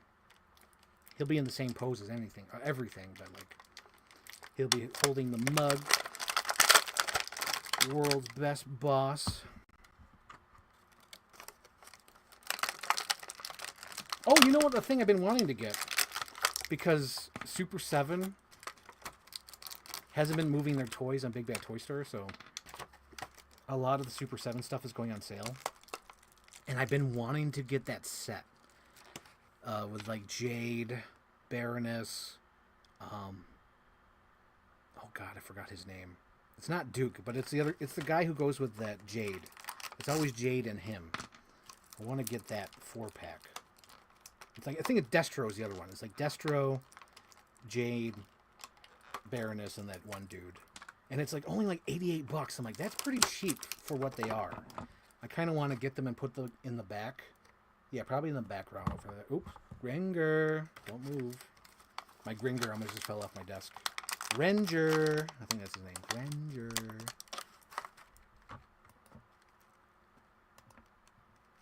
What's the most expensive action figure you ever got, and which is okay? What's the most expensive action figure you've ever got? Also, which action figure is your favorite? I'm embarrassed to say what my most expensive action figure was.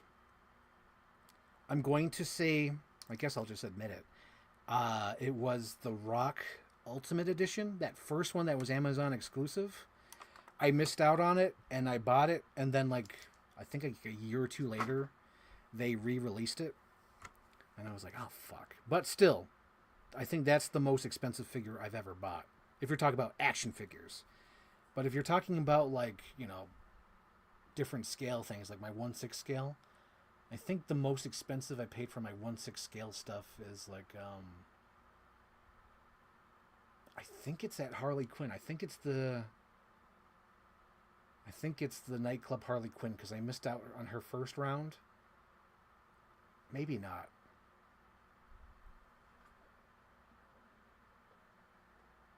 No, it's gotta be one of these guys. So there's 3 over here that I'm guessing were expensive. Because I can't remember the price now because it's been like 9-6 years, whatever. Some of them is 9-6 years. Some of them are 5 years. So I have the dress Harley Quinn when she's at the nightclub. Super freak. I have the Birds of Prey Harley Quinn with her shorts, and I have the Batman Returns one. I'm not sure which one was more expensive. Could have been Batman Returns. There's a lot more accessories to him. It's definitely not the other ones. It's definitely not my Star Wars. It's definitely not Wonder Woman. It's not them. I think it's one of those 3 that are the most expensive Hot Toys one that I got. Favorite action figure. Favorite. I don't think so. Like, I know that's kind of like a shitty answer, but it's like, no. I don't have like one specific favorite, because I like everything for what they are. Like I like the Mafex Batman Hush. That's probably like the best Batman. But like I like all the McFarlane Batman figures over here. I like all my horror movie characters. I like the Ghostbusters by Hasbro. Did someone fall? No, they're still up. I just can't see them. Yeah, I don't have like a favorite. And also like I maybe you could call that my favorite. Like, but I don't know because I went back and bought all the Speed Racers, and I have never done that with anything. But like I purchased all the Speed Racer toys because I wanted them all in pristine condition. Because when I grew up with the Speed Racer stuff, I played with them, and all my original ones are beat. They're fucking beat to hell. There's like paint scuffs and everything, and there's missing accessories, of course. So I wanted them all fresh, and I just love that toy line aesthetically. I love it, and I love that. Yeah, I don't know. I don't think I have like a specific favorite because I'm like looking around. I'm like everything is like a mixture. Like I have stuffed animals. I got Sailor Moons. Yeah, I don't have a specific favorite. Yeah, I got some Spider-Mans. I got some Jurassic Park stuff. Yeah, I don't have like a specific favorite. Yeah. So let's get a closer look at this guy. Yeah, it's like a Glenn Powell, Aaron Eckhart, generic handsome man. But yeah, I'm going to have him drinking the mug of coffee like that. Does he have like a regular hand? No, they're fists. He's got fist of fury.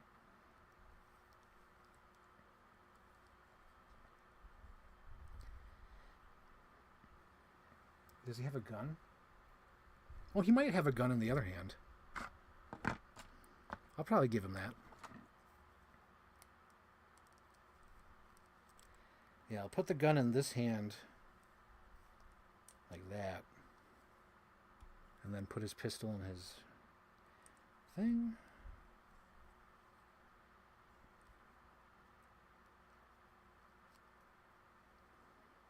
Yeah, but for the most part, he'll be on my shelf posed like that because he'll be drinking out of a mug.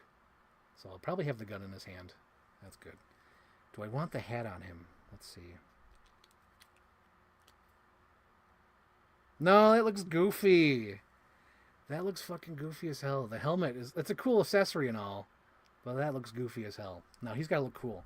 Because I got to have him... Okay, so for my headcanon, he's standing over there drinking the mug, and over here is the pixie haircut Shield girl. And in my head, she dies in the last 5 minutes of the movie. Like, she's like, oh my god! And I'll call him Ace, because I think his name's Duke. Is it just Duke? Yeah. I guess I call him Duke, but anyway. Ace, we did it! We won! We won! And then she gets shot, like, by Baroness. And, like, she dies in his arms, and, like, I wish I would have made it to America or something. And he's like, no! And that would be, like, the last 5 minutes of my movie. My fictional Michael Bay movie. Yep, I have a headcanon for my G.I. Joe figures. And at some point, I want to do, like, a room review, or at least a shelf-by-shelf, like, you know, explanation. Because everything has, like, an explanation. Like, my Sailor Moons are all posed after images I found on the internet, and I printed out a background so that basically looks like what they should look like. Like, every single one of them has the specific hands and poses that I've seen, like, on posters. They're perfect. And then my Speed Racer is like a shrine to all those figures. Each one has their stand with accessories on it and, like, little Hot Wheels cars around them. I love it. And then my G.I. Joe is like, if I were to do a Michael Bay photo shoot, like, this is what I want them posed as. Like, some of them are holding dogs. Some of them are eating pizza. It's funny. It's like if I were to do, like, you know, like, first look at this movie coming out. This is the cast of the movie. Like, that's what it would look like. On this top shelf here, originally it's supposed to be, like, 1/6 stuff, but, like, this is just, like, random shit. This is, like, Texas Chainsaw characters, Captain Marvel, King Kong, Ghostface, Jinx, weird shit. Like, there's stuff I want to, like, you know, display, but I have no home for it. Down here's the Ghostbuster shelf, which is, like, straight up like Ghostbusters. I love it. This shelf is themed after, like, if they were coming out the movie screen, because, like, you can't even see the background anymore, but the background's supposed to be like a movie projector and stuff.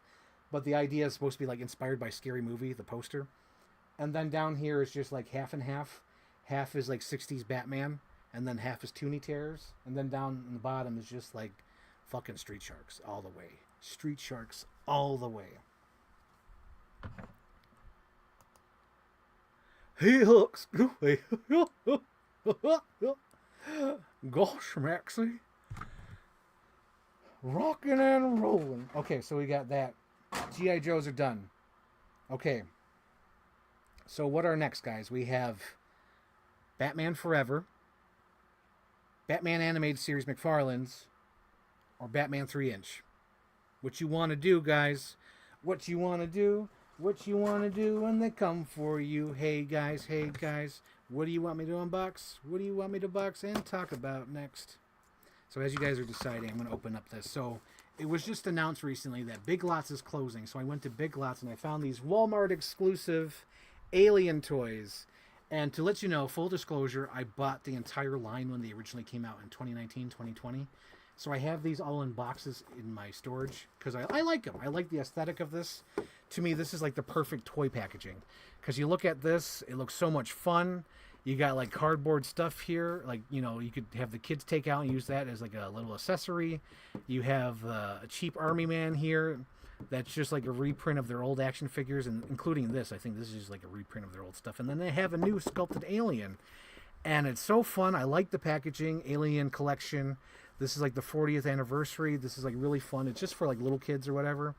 But I like the packaging. It's green. It's got like the caution tape, and it's like got the theming. It's got like comic book images from Alien stuff. But I like it. It even has like the whole species thing, and like explains to kids like what this is. And I thought this was like the awesome toys. And I have them all in box. I think the only one I ever unboxed was the Queen Alien. She's down there with my 90s toys. Because she's down there with the original Ripley from the Aliens toy line. And my Demolition Man Mario Brothers movie, the 90s one. Last Action Hero, and some Terminator 2. But yeah, I love this toy box. It's so freaking cool. These were at Walmart in 2019 and 2020. I see that Captain Iron Dog says, I never seen this one. Dude, these are just like cheap toys. Like on here, it says like $14. I think this is what they were originally, because it says compared value $40. This was not $40 at Walmart. This was definitely between prices of $14 and $20 just for these sets. There was about 4 of these sets. So there was like one with this Green Alien and the Machine. And I also bought the other one because they only had 2 of these at Big Lots. This is the other one they had at Big Lots. It comes with a little cheap alien man, cardboard alien, soldier, and the car. And I thought that's cool. So these will be displayed, like the green alien, and this car will probably be displayed down there with my alien stuff. I think there's enough room for all of it. And if not, I could just have the alien stand on stuff. But yeah, I like this toy line. I really do. When it came out, bought the entire thing. I bought all 4 of the packages. And then I bought the Queen Alien. I don't think I bought the second Queen Alien, because I think they had a second Queen Alien that come out, and it was just a red one, because I bought the purple one. And I thought the purple one was more biblically accurate to like the movies.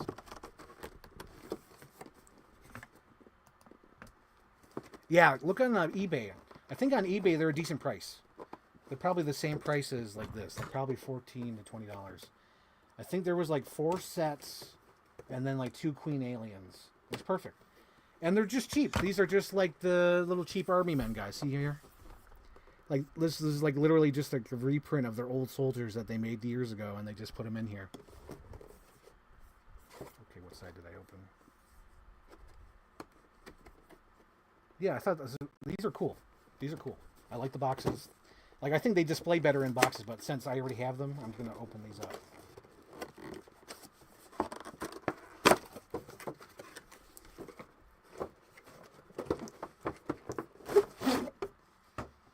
Yeah, I really like this aesthetic. I can't wait to like really show you guys.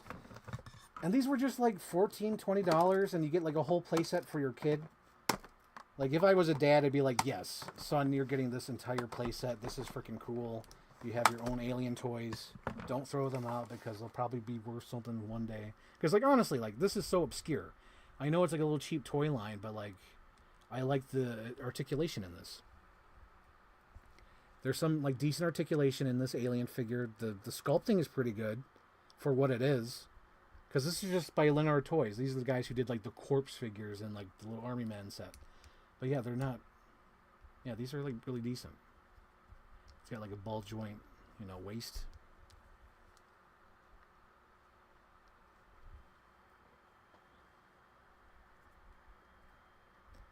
Ball joint waist.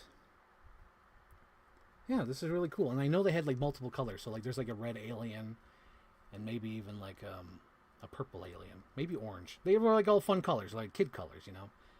And this is fun. I like this. I wonder if there's a little thing that you can make the mouth come out. Because you can see the mouth in there. Probably not. Because you can you see the mouth in the mouth. It's pretty cool. But yeah, this is cool. And it's just like a decent price for like, for what it is. And again, like this is like literally like 5 points of articulation Army Man. Nothing spectacular, but like it gets the job done. This is definitely like a soldier that's going to fight the alien. I already forgot their names. Sorry. Oh yeah, the Space Marines. That's what they're called. Duh.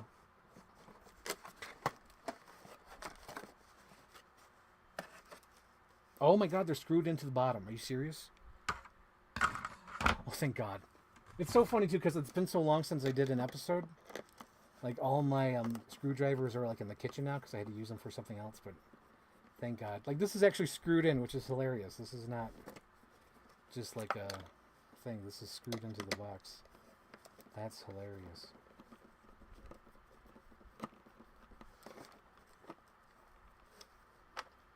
Man, if I was a kid and had this set, this would be so awesome. Even though I wasn't really a huge Alien, fan as a kid. The only Alien movie I saw at the time when I was a kid was Alien Resurrection. Okay, somehow that's stuck on there, but I don't know how. That might also be screwed in.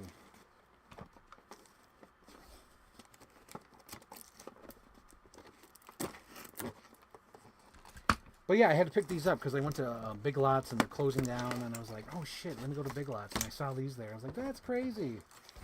That they're saying like that was like $60 at Walmart. Like, in your dreams, it was not $60 at Walmart. But yeah, I didn't want to miss out on these. Like, oh, I can unbox these ones and keep the other ones in the box. It's so cool. And the fun thing about this mech suit is, like, it's totally just like a repaint of their old toy line. Because you know damn well, like, the corpse figures had their own, like, accessories and machines. So this isn't anything, like, new. So whenever they got the license to do these Alien toys, they're like, well, we could just, repaint our old shit and have, like, a few new sculpts. And that's so fun.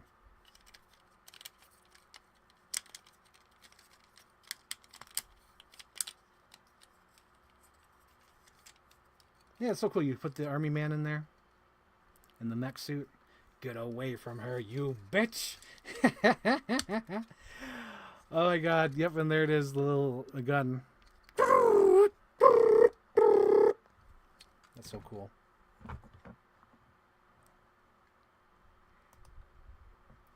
What was the first action figure you ever got? Also, I've seen that movie before when I was younger, but I couldn't get it because it was horror. I always find that funny. I think it's just because I was a single kid, or what do we call it, single mother kid. She had like no patience for like kid movies, so I never really got into kid movies. Because it's so funny, when I got older, people were like, "What? You didn't see Mean Girls? What? You didn't see Parent Trap? Or like, what? You didn't see this movie?" It's like, no, my mom did not care about kid movies, so I didn't see many kid movies. It's like I grew up with like Alien Resurrection, American Psycho, Fight Club, The Matrix. It's like, they didn't give a fuck. Like, when I was growing up, like, one of the mainstays at my grandma's house is like I would watch Hunt for Red October, and occasionally Disney movies. Like, I would watch, like, Rescuers Down Under, The Rescuers, Aristocats, Hunt for Red October, Con Air, Armageddon. It's like I'd watch those movies. So whenever I hear kids like, "Oh, my mom wouldn't let me watch RoboCop," I'm like, man, my mom wanted me to watch RoboCop. I remember it was New Year's, 1999 to 2000, because it was at night. So like, I stayed up for New Year's. Nothing happened for Y2K, and it was like 3 a.m. and my mom was like, "Hey, Frank, RoboCop's on." And I was like, okay. And I tried to stay it for RoboCop, but I just couldn't do it. But she wanted me to watch those kind of movies. She wanted me to, be like, because she knew I liked some of the things. I would see things like, oh, I want to see that. She's like, okay. Because I remember, it must have been 2000, between the eras of 2001 and 2003. I don't know which year, but we had cable, and my mom was going to work, and I was staying home. I think it was summer or whatever. I don't know, Christmas vacation. And before she left for work, she said, "Hey, Frank, The Shining's on." I was like, "What?" She said, "I started recording it, so just go in there and watch it." So I watched The Shining, and it was so great because I was like, "Oh my god, I could watch The Shining," and like, it's great. I grew up with those kind of movies. I grew up with Die Hard 2. Yeah, I like my childhood. It's fun. But as I recall, it was a horror film. That was that last part for it.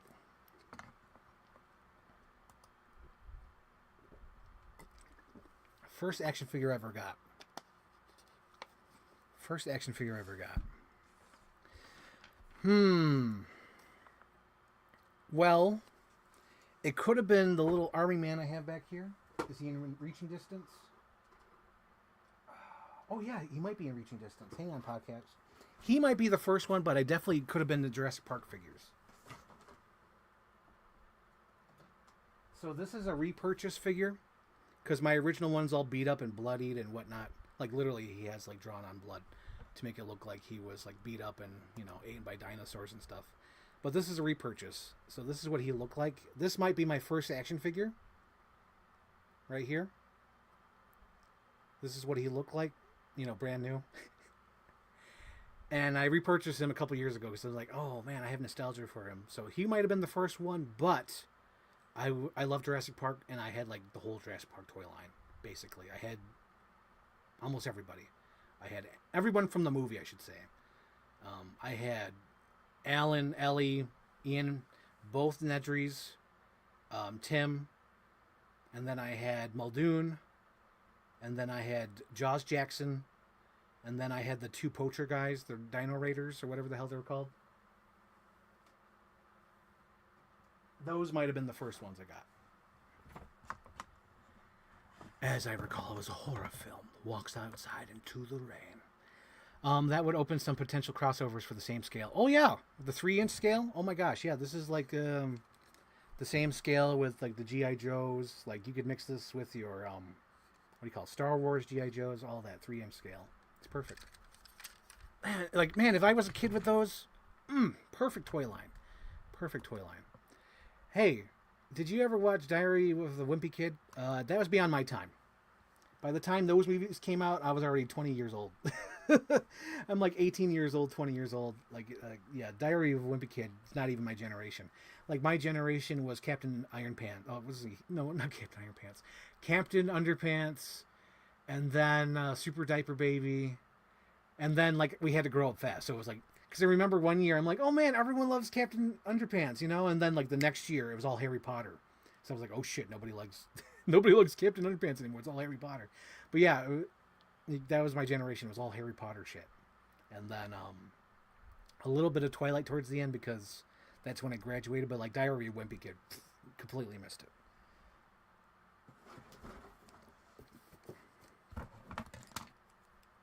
That's not my generation. Like, it's not even like when I grew up with it, I grew up with like, my generation would be the 90s. So like I grew up during the 90s. So it would be like,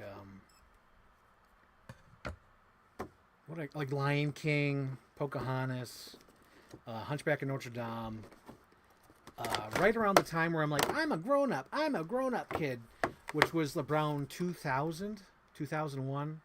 Because I remember Atlantis being really cool, but then the idea of Treasure Planet seemed like too kiddie, and the same thing with like Spy Kids. Spy Kids seemed too kiddie for at least what I thought, because around my age, like Men in Black 2, that was cool. Shrek was cool. Rush Hour was cool. I remember a lot of kids would quote Rush Hour. But yeah, that's my generation. Like Diary of a Wimpy Kid, I think that's like 2008, 2009, 13. Like I'm like way older. I'm like in high school at that time. Oh yeah, did I show you this Captain Iron Dog? This is the other set. About to open it up. Again, it's so cool. They got those little military man, And it's just like a repaint of the old stuff. And then they have the little mech car, which is thin.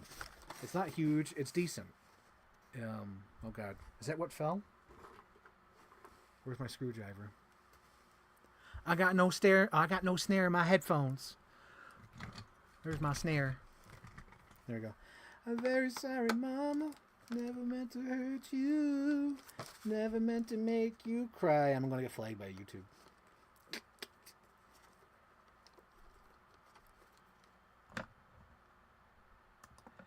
Gotta go again. Hope you get more likes, views, subscribers. Thank you. Merry Christmas. Merry Christmas. I wonder if I get more views and subscribers. That'd be nuts, huh?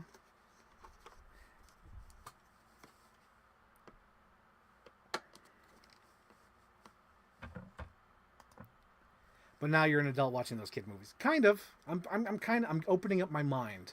Like, especially with Lindsay Lohan. Because after watching her in Mean Girls, I'm like, she's fucking good. So I went back to her Herbie Fully Loaded. Because I already liked the Herbie movie. So I'm like, let me check Herbie out.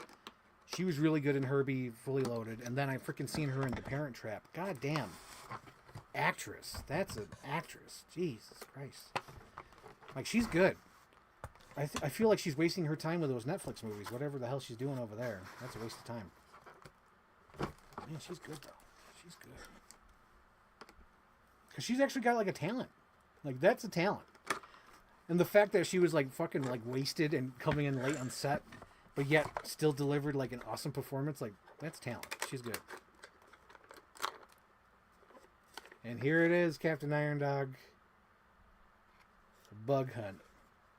I like how it's so plain on this side. Like, they completely didn't give a fuck, but this side's so cool. Is that even a door? No. Okay, how do I... Oh, okay, there we go.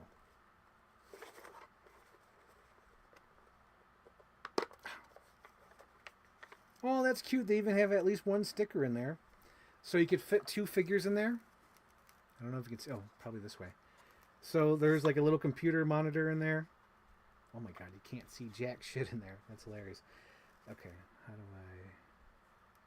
I... Anyway, there's like... So there's a seat sitting that way, looking at computer monitors, and then there's a driver's seat. And it's so cool, you could fit 2 figures in there. 2 figures! Oh, I haven't even opened it yet.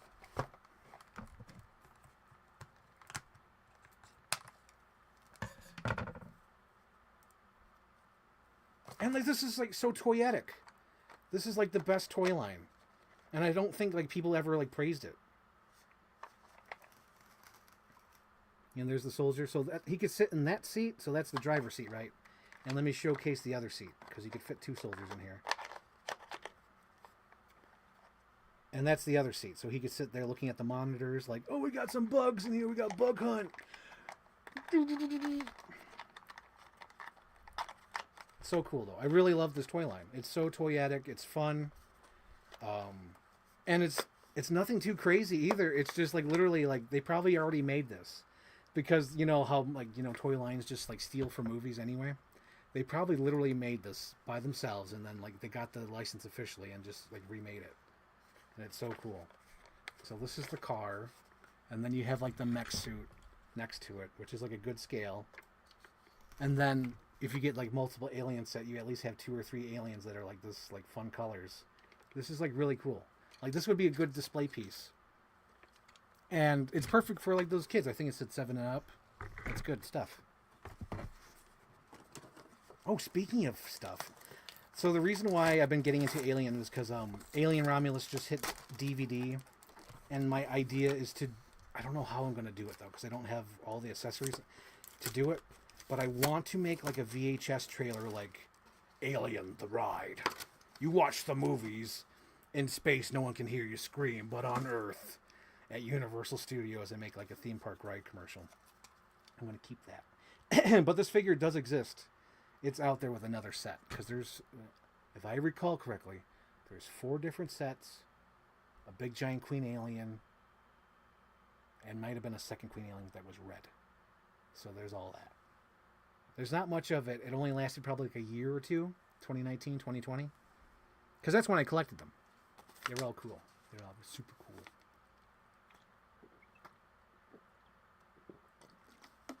But Captain Iron Dog, if you can get it, you can get it. I think you could probably get the whole thing under like $100. It depends on it depends how much the Queen Alien is. I don't know how much she is, but when I was looking at the prices, just for like, because I wanted to see if I should open the ones in my my storage. Should I open them up? And I saw that they were like staying steady. I'm like, well, I better keep them in package just in case, because I love the packaging. Like I showed you guys the packaging. It's so cool. Yeah. But yeah, that's so cool packaging. Like, it really showcases the toys. It's fun. It's a hell of a lot of fun. All right. Oh, God, I got to take that off. Give me a break here. Because we're going on 2 hours. I'm wearing the Grinch head for 2 hours. Okay, so what are next? We got Batman Forever, Batman 3-inch, and then McFarlane Batman Animated. We got 3 different sections to go into. I remember getting the Predator figures of the same product. Oh, yeah, it's the same toy line, the same company, Leland Toys. Although those Predator toys are a little bit bigger. The Alien toy, the Predator toys were probably about 5-6 inch like this. Because this here is like 5-6 inches. So if you were to stand that next to the Predator, it'd be the same size. But I bought the Predator from that toy line that was invisible or had like the transparency. And he's over there. Because I don't have any of the NECA Predators. I don't have any of them. I was never interested in any of them. But I have that Predator over there. And that's the representations. Like, I don't need any more Predators. Because that one's so good. The Leland, I think it's called Leland Toys. I want to give them the respect that they deserve. Oh, Leonard Toys. Leonard Toys did the Predator line and the Alien line. For some reason, they got the rated R toy line. And they had the Top Gun. They have the Top Gun box set that comes with the 2 fighter jets and like a little Maverick. And probably a Russian, I think, because it's Top Gun. So I have that toy line as well. Yeah. What was I saying? Oh yeah, the toy line, the Predator. Yeah. I never got the NECA ones. Yeah, you probably do.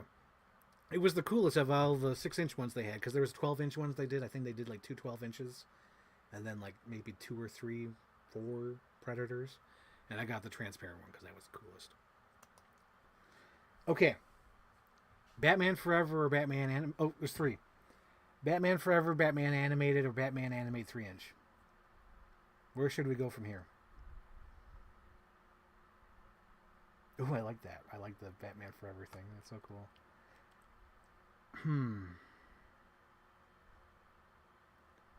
You know what other kid movie I've been wanting to revisit, which is Cat in the Hat. I think I have it somewhere in my collection. I want to rewatch Cat in the Hat. What was the other ones I want to rewatch? Because I'm going to be off for the next couple days. I've been trying to come up with a movie list of things I want to rewatch. I already crossed off 2. Because I've been wanting to rewatch Superman Returns and Alien Resurrection. Those 2 I've been really wanting to rewatch. Rewatch them. I love them both. I need to... I'll probably rewatch Home Alone and Die Hard tomorrow. Or maybe tonight. Because I got to get ready for Sarah for the 26th. I've already rewatched 8 Crazy Nights. That was good. Those are the things I got to watch. I think I want to watch Kingpin with Bill Murray and Woody Harrelson. Been wanting to rewatch that. What's the other one? If I have Cat in the Hat, I want to watch Cat in the Hat. I'll probably rent the Jim Carrey Grinch. I don't have it on DVD. I might have to order it when I get my paycheck this week. No comments? The Batman Forever? All right, fuck it. We're going Batman Forever. You guys are not talking? Batman Forever. Batman Forever. Batman Forever. Figs. Okay. This is Two-Face. I'm going to open up... I'm probably going to open up Two-Face and Riddler first because, these are the new figures. The other ones that have already been released were like Robin and Batman. Because, Robin was in the Batman Robin set, and then the Batman was already released in that big box set. So I'll leave those 2 for last. But these are the meat and potatoes. Meat and taters. I'm watching Jingle All the Way tomorrow, an annual thing for me. Oh, nice. Like, I'll probably watch A Wonderful Life tomorrow. Probably. Everybody be watching Christmas movies for Christmas. I'll probably be watching The Prestige tonight. Well, that counts. Come on, Christian Kim Christmas. Oh my gosh. I'm watching The Prestige. You guys are watching Christmas movies. I'll be watching The Prestige. I'm kidding. I've always said Prestige is Christopher Nolan's best movie, but like his most personal and meaningful to him, I would say is Interstellar. Like Interstellar, he's screaming to the gods. He's talking to everybody about his fears, his dreams, his hopes, like everything about life in fucking Interstellar. Like fatherhood, his future, death, like all that stuff comes through into that movie. Like he was never home, and he's working that out, and was it worth it not being home? And then, there's so much going on in that movie.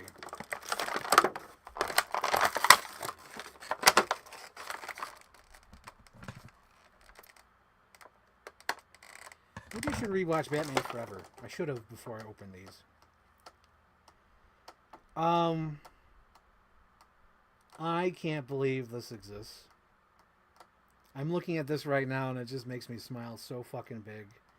And I feel bad that they've just been sitting there for like 2 months being unopened.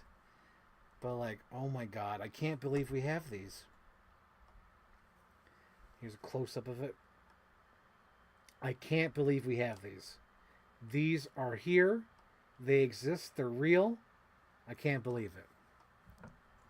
I can't believe it. Hang on. That is so cool. And they could easily just redo the next one, you know? Hang on. Gotta represent the brand. It's so cool. Like, they could easily repaint this with the purple suit that he wears in the heist. And me. You've always been a good friend.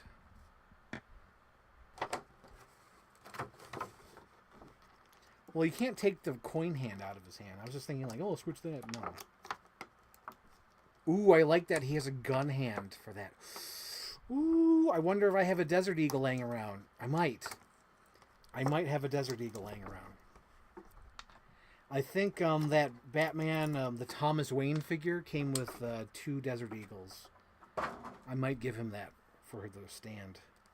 Because he deserves a gun. I love the glove.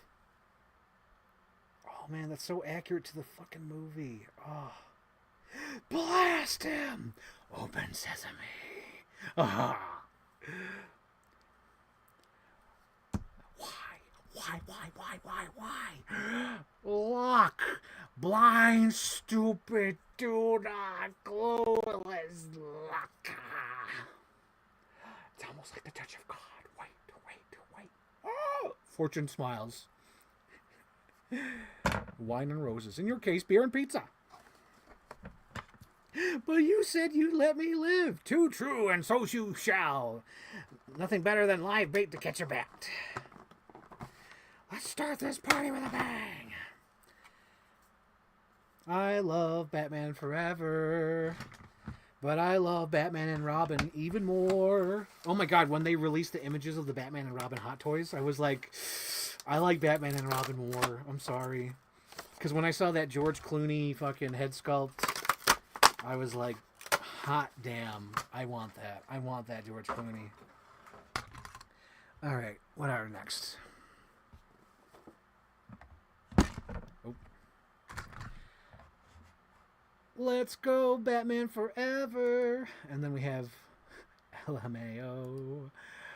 That's Sir Nolan too. Oh, that's right. He's Sir Christopher Nolan now. Yep. And then we have, by the way, have you heard of The Odyssey? Dude, okay. I want to poll you guys. So, do you think Christopher Nolan is going to do a sword and sandals picture, like everyone is assuming, or do you think it's going to be like a modern take? I assume it's going to be a modern take. I think we're going to get some time travel shenanigans. I think that's why we have Tom Holland and Matt Damon. Like, I'm kind of thinking like maybe one plays the younger version of the other. But I don't think it's a sword and sandals pick. I think he's too cool for that. I think he's going to do something with like time travel and scientific shit and space. But you never know. Maybe he'll do a sword and sandals pick. I don't know. I don't know. But I'm kind of thinking it's going to be some timey-wimey bullshit. Like, it's going to be cool. We're going to get some fucking deja vu, like, stuff.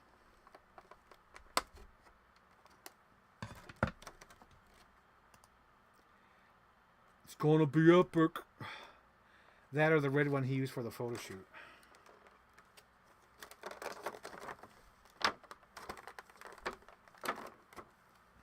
Oh, the red one for the photo shoot. You're right. Yeah, because the one for the photo shoot is much redder than this. Maybe they, you know, fixed it up in the photography or whatnot. They probably did or whatever. I don't know, but like the one in the photo shoot is like really, really red. True, true, and so you shall. Nothing better than live bait to catch a bat. Ooh, I almost slipped. I almost slipped because I'm opening up the Riddler figure. I almost slipped. I almost slipped. Yeah, both of them look good. The Robin and the Batman look really good.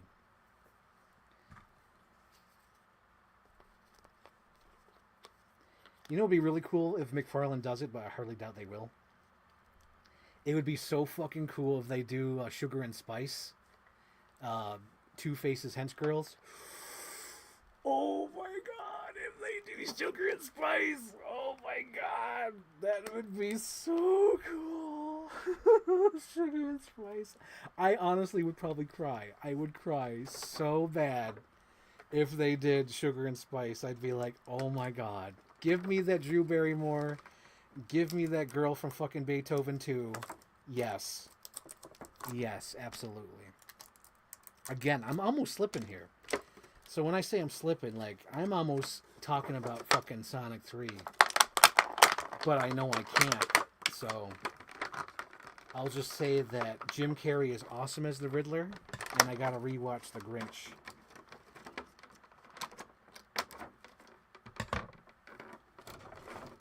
And they could easily repaint this too. This could just be like the white suit. They just have to change like a little, like, I think they'd have to change the head sculpt. Because I think the white suit has like a question mark outfit. But they could easily just like do the white suit. Tell me. You were as blind as a bat. Dude, they're so queer. Oh my gosh. Two-Face and Riddler are so queer in that movie. Oh my gosh. I'm just thinking about it. Because, like, oh my god, like, you don't see it as a kid, but as an adult, it's like, oh, dude, they're totally, they're fucking into each other. It's that scene when I'm thinking of where Two-Face, like, pins Riddler against the wall and has, like, the gun in his face. And then, like Jim Carrey's like, but we can get him together. And he has, like, that makeup, and he's, like, talking, like, flirty to Two-Face. Oh, my gosh. You and you. And it's like Two-Face doesn't even know. And it's like, tweak or tweet. But, oh, my God. Freaking Riddler loves Two-Face. Intruder alert! Intruder alert! Shut up! Oh, dude. I saw that the Batman Forever Batmobile was like $50 on Amazon. And if it's still $50 on Friday, I might pick it up. I might pick it up. The only difference is it doesn't come with Alfred, but since I already have the Alfred from the Mattel toy line, I really don't give a fuck if I need Alfred or not. It's like, I don't care. Because that Alfred's fine. In fact, I think it's better. I think it's better. It's better. Okay, so I showed off Riddler. I showed off Two-Face. Let me show off this little cool accessory. That's so cool. Intruder alert! Intruder alert! Shut up! Captain Iron Dog says modern take. Either way, I'm looking forward to the Odyssey. It's probably my most anticipated film of 2026, next to Shrek 5. I see that Christian Kim wants to be right. When the movie comes out, he'll be like, yeah, I was right. I knew it. Meanwhile, he didn't pick a side. He didn't pick a side. He'll be like, yeah, I knew it. I was right. You're playing it safe. You're keeping the cards close to the chest, Christian Kim. I see. You got over and under. You got parlays going on. You got fucking uncut gems going on over there. You got Kevin Garnett. Oh, dude, these are cloth capes. Of course they're cloth capes, but no, wait, no, I can't say of course they're cloth capes because the Batman and Robin capes were not cloth. Oh, dude, he's got a pointer finger. Ooh, he's got a pointer finger. Of course he's got to be in his fist, though, right? Oh, wait, he's got the pointer finger because of the fucking poster, right? Because on the poster, Robin's like... But I think that's his Batman and Robin outfit. Either way, you can swap out the hands.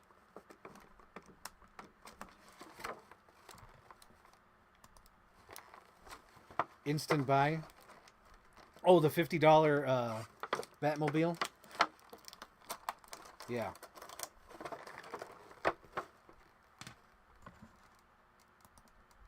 Question mark, eye mask, and the Wolverine hair. Oh, that's right. He's got the Wolverine hair. That's right. The one without Alfred is glow-in-the-dark one. Well, that's fine. I don't care. I don't care. I don't give a fuck. I don't give a fuck. That's probably why it's $20 cheaper. That's probably why it's $50. Oh, you dummy, Frank. You didn't cut the arms out. You're too excited. Oh, there goes Gringer. Gringer fell off the table. Quick, Gringer, make a space. This is where the spaceship lands. I know I asked Anthony and he said no.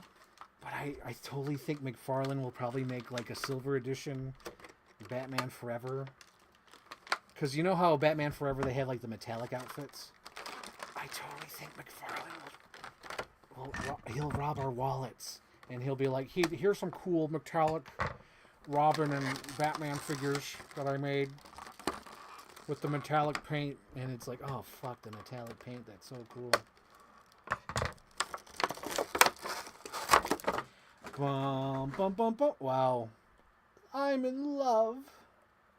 I'm in love. Look at that. I believe in miracles. Since you came along, you sexy thing you are. What's that mean? Robin. I need a partner. It's so cool. It's so fucking cool. It's so cool. I can't believe these exist. Oh my god. Holy rusted metal, Batman. What? You know, it's all rusted and, you know, holy. Oh. I love it, but it's so funny that, like, people don't love that. I love it. I don't give a fuck. I don't give a fuck. I love it.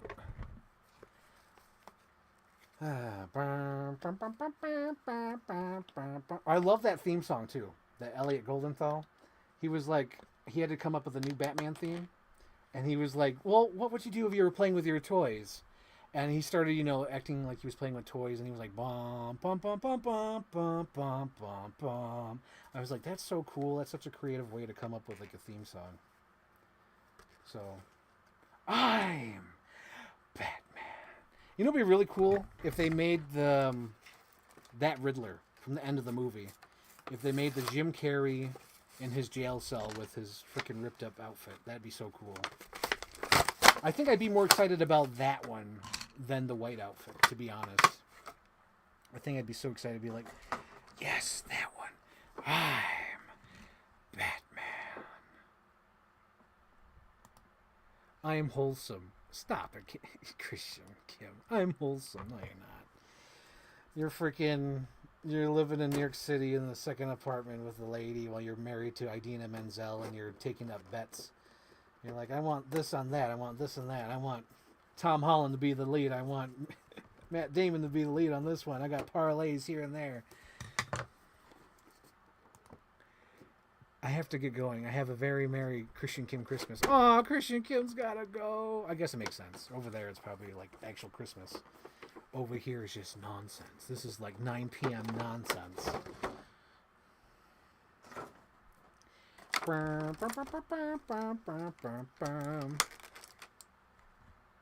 Oh, the sugar and spice figures. Oh yeah, instant buy. Totally. Total buy. I love these accessories he comes with. I love he comes with the one where he says, exactly. And he fucking swings it out and it clicks in. And then I like his little bat gun. That's my hearing aid. Thanks.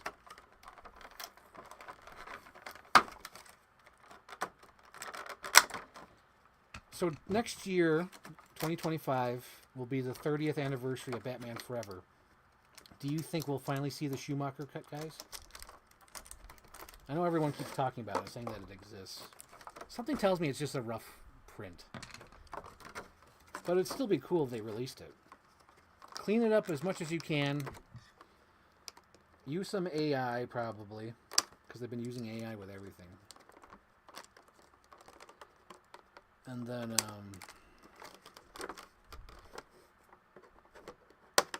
some sound mixing. That'd be cool. They should do something anyway for the 30th anniversary. Okay, is that all the things? Oh, you know what's lame about this Batman? He doesn't have the wire in his cape. Why? Why is that? Okay, so I'm going to look at the other one.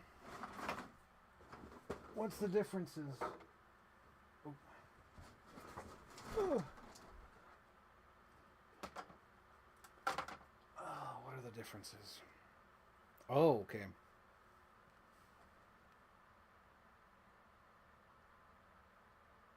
Yeah, I'm sticking with the box set one. Okay, so this is the box set one. This is like all like, you know, there's a blue tinge to it, but it's all like, you know, close, solid black. And the single release has like blue tinge on it and then has like black gloves, black hat, a gaudy belt, and like discolored boots. Like they're supposed to be black. But like, definitely the six pack. The six pack one is so much better. Yeah, I'm sticking with the six pack one.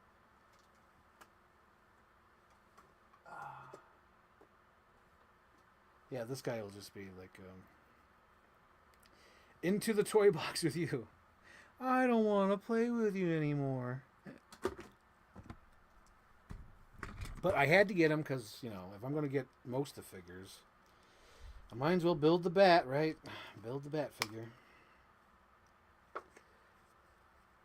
In my dream, there's a red book. And I knew I had to be Batman forever. See ya, Christian Kim. And it would cost just $1 million to clean up and put it together. Oh, yeah, totally. There's got to be a lot of money that would go into fixing it up. Totally.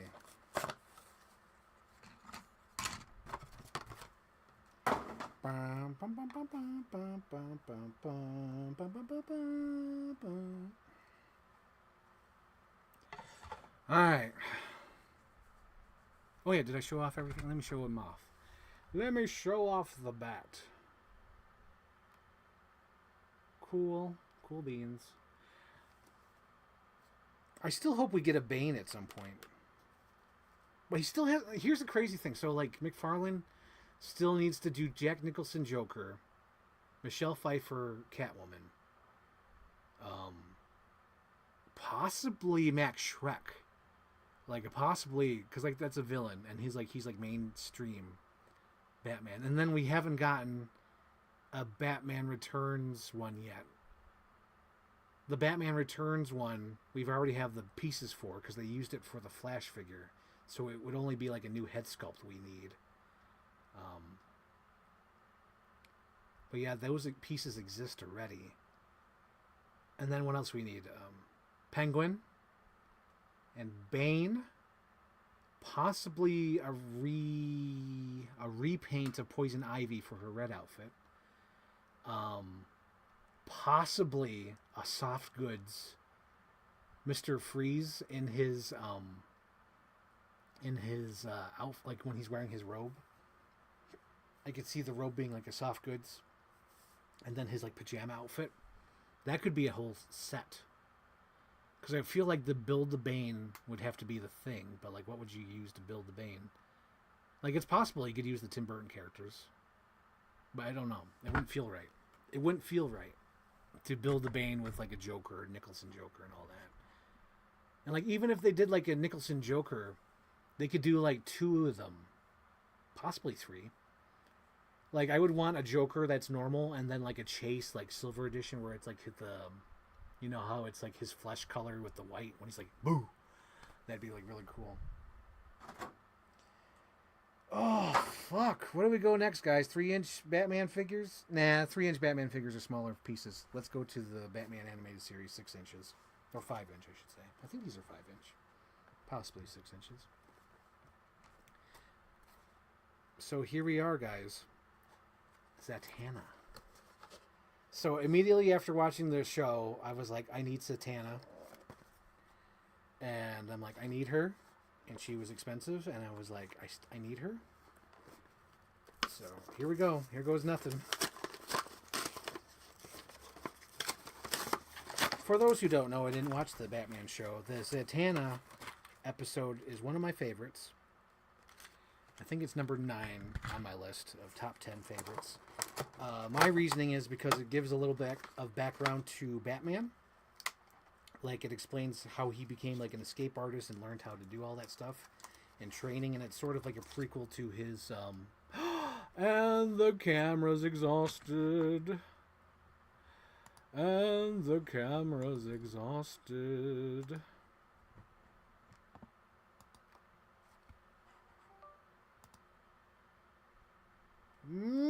Next. Overture, curtain tights. This is it. We'll hit the heights. Oh, what heights we'll hit. On with the show. This is it.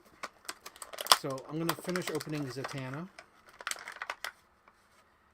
And she comes with a wand, a base, and her little signature. John, I hate goodbyes too. Love. Oh, they fucked up. Oh, they fucked up so bad. Oh my gosh. On here it says love. Oh, you can't even see it because I'll switch it over. But it says love Zatanna. It should say love Zana. Oh my god, they fucked up so bad. John, I hate goodbyes too. Love Zatanna. P.S. Don't forget to write. Oh my god, they fucked up so bad. Because that's like one of the best parts of the fucking show. Is that's how she knows that he's, you know, Bruce Wayne, John Smith. Because he says Zana. He calls her Zana. Aww. That really bums me out. Because like the episode's my favorite. I love that episode. And that's just like a little detail that they could have gotten right. And they just fucked it up. Love Zatanna. Lasana. Alright. Let me switch out the batteries and then I'll show the details. Okay, how do we switch it? Okay, so the bottom here, right? Okay. Overture, curtain lights. This is it. We'll hit the heights. Oh, what heights we'll hit. On with the show. This is it. Overture, curtain lights, this is it, we'll hit the heights, oh what heights we'll hit, on with the show, this is it.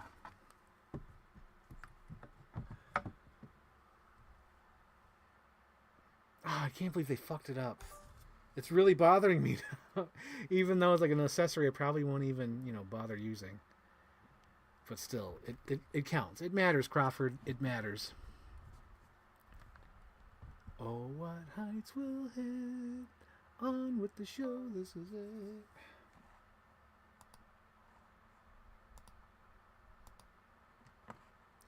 Voila. Love your channel and Merry Christmas. Merry Christmas! Merry Christmas. Thank you. Thank you.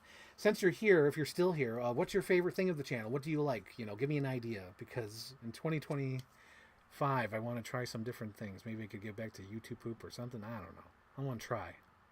Damn it, Betty, I got to try. Nope. I don't want you guys to see my closet. My closet of clothes. Here we go. Come on. Come on. Come on, little one. Come on. Right there. Zatanna. They fucked up so bad. But I love this figure, though. She's great. She's wonderful. She's my favorite. I love this episode. It's wonderful. And it's before they went all mythical. I think they started going mythical more so into the New Adventures. Because that demon guy shows up. I'm like, ooh, that's cool. That's neat. Hang on, I gotta slide this forward and then turn this back. No, turn down for what? Yeah.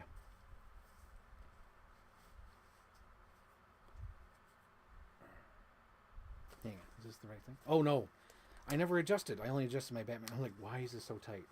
There we go. This is for my fat head. Fat head. My name is not Flathead. My name is Littlefoot. So speaking of favorite female femme fatales, the other character that was my favorite was Roxy Rocket from the New Adventures of Batman. So clearly this looks like it was opened already. Yeah, this has definitely been opened. And then just slide it back in the box. Yeah, they must have just had her loose. Because everything else is still in there. Like the base is in here. Her accessories have never been touched. But for those who don't know, Roxy Rocket like changed my life forever. When I saw her episode, I was like, I'm in love. She's the greatest.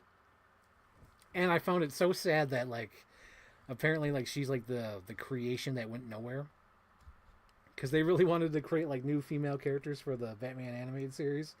But like she didn't really like pick up or get popular, and she's only appeared in like a couple of things. Oh man, but I love her though. But I love her. I love Roxy Rocket. Oh my god, she has like, you put batteries in her thing? That's hilarious.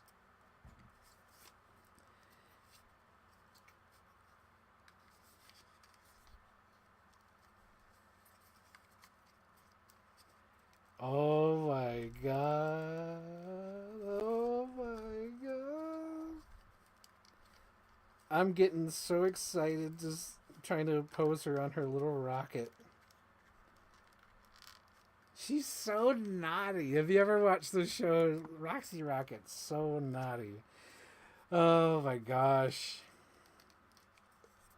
She makes me so happy. She was almost made my top 10, but like literally there was nothing to say other than like I love Roxy Rocket. There was like nothing else to say about that episode.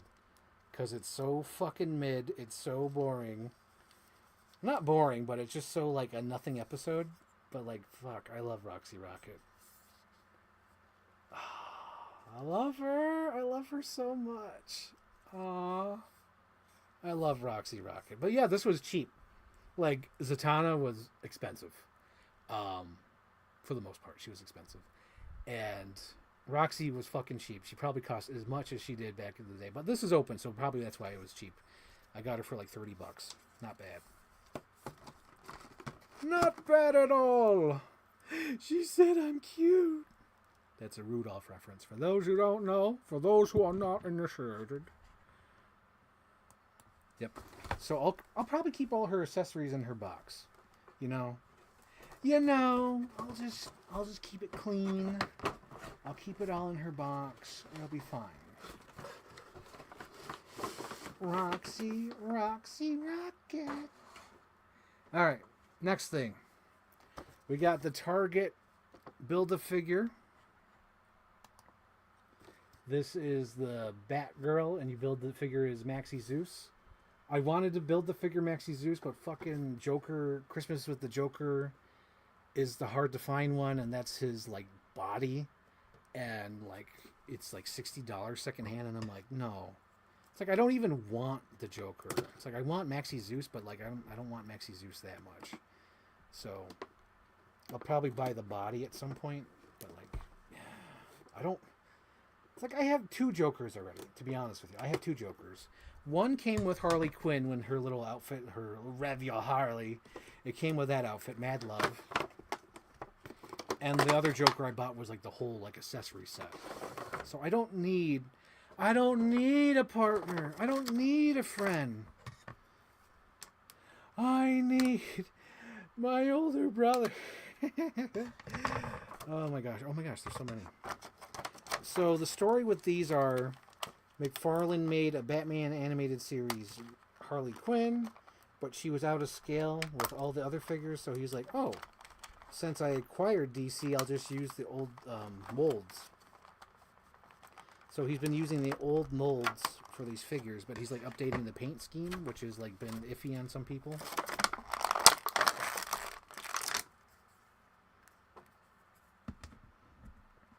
So the reason why it's iffy on some people is because he's doing like the cell shading look, which is like hit and miss. It's like, it's okay. Like, to me, it's fine. Like, it doesn't bother me. Like, I don't fucking care. Like, to me, it's fine. The shell shading don't really bother me, but there's some collectors out there who probably have the old DC figures, and they're probably like, oh, it doesn't match. Also, since he's, like, using the old molds, it's, like, kind of wonky. Like, these hands are definitely, like, loose than they should. And some of the sculpting doesn't quite go with the McFarlane plastic, if you look closely. But since I'm not looking closely, it's just going on the shelf for display, it'll be fine. And since I'm getting most of the McFarlane Batmans, it's going to be fine. I'm not that angry. I'm not that upset. I'm feeling kind of funny. I'm feeling kind of mad. I'm pictures of action figures. Nope. Mad World. Yeah, she comes all these different hands, but she's just going to stand there on the shelf. Like, I would understand if she had, like, different accessories, if she had, like, her little gun or anything that would, she'd hold. But, like, I don't get why she comes with, like, 4 different pairs of hands. 5, technically, if you're counting the one she's in. Yeah, I don't need to switch out those hands, because if I'm going to pose her, I'm going to pose her, like, at the end of the episode. Let's see what Batgirl can do.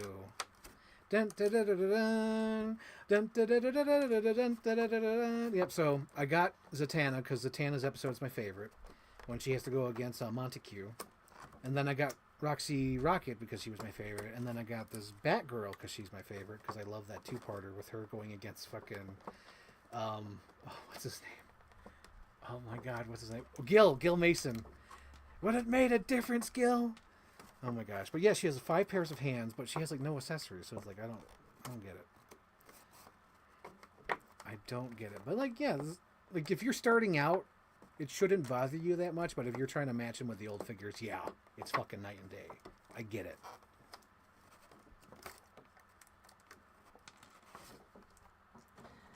Because I know these are just going on my shelf just to display because I like the characters, but like, compared to side with the original toy line with this, it's like fucking night and day.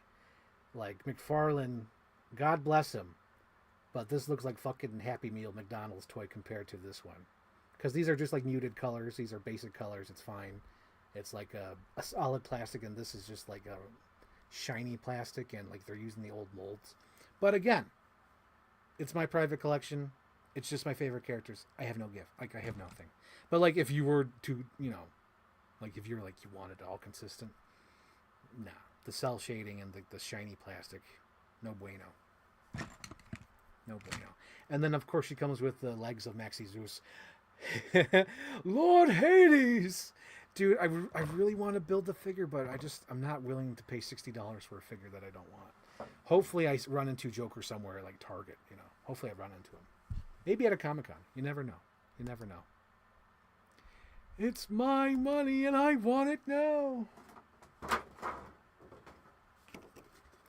It's my brother, Lord Hades from the underworld.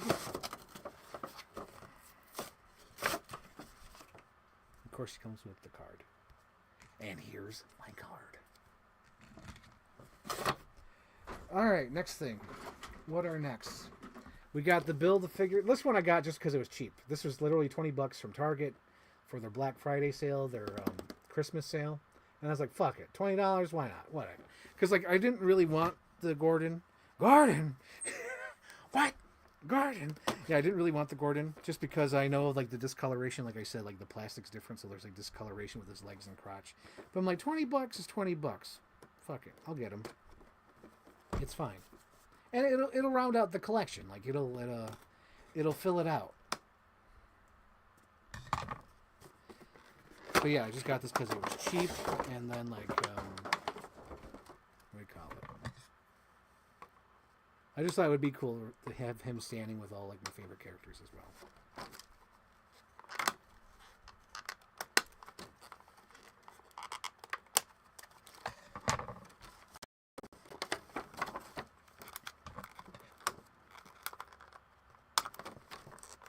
What? Gordon? If you want to talk about the Gordon breakup, come down here. They got him.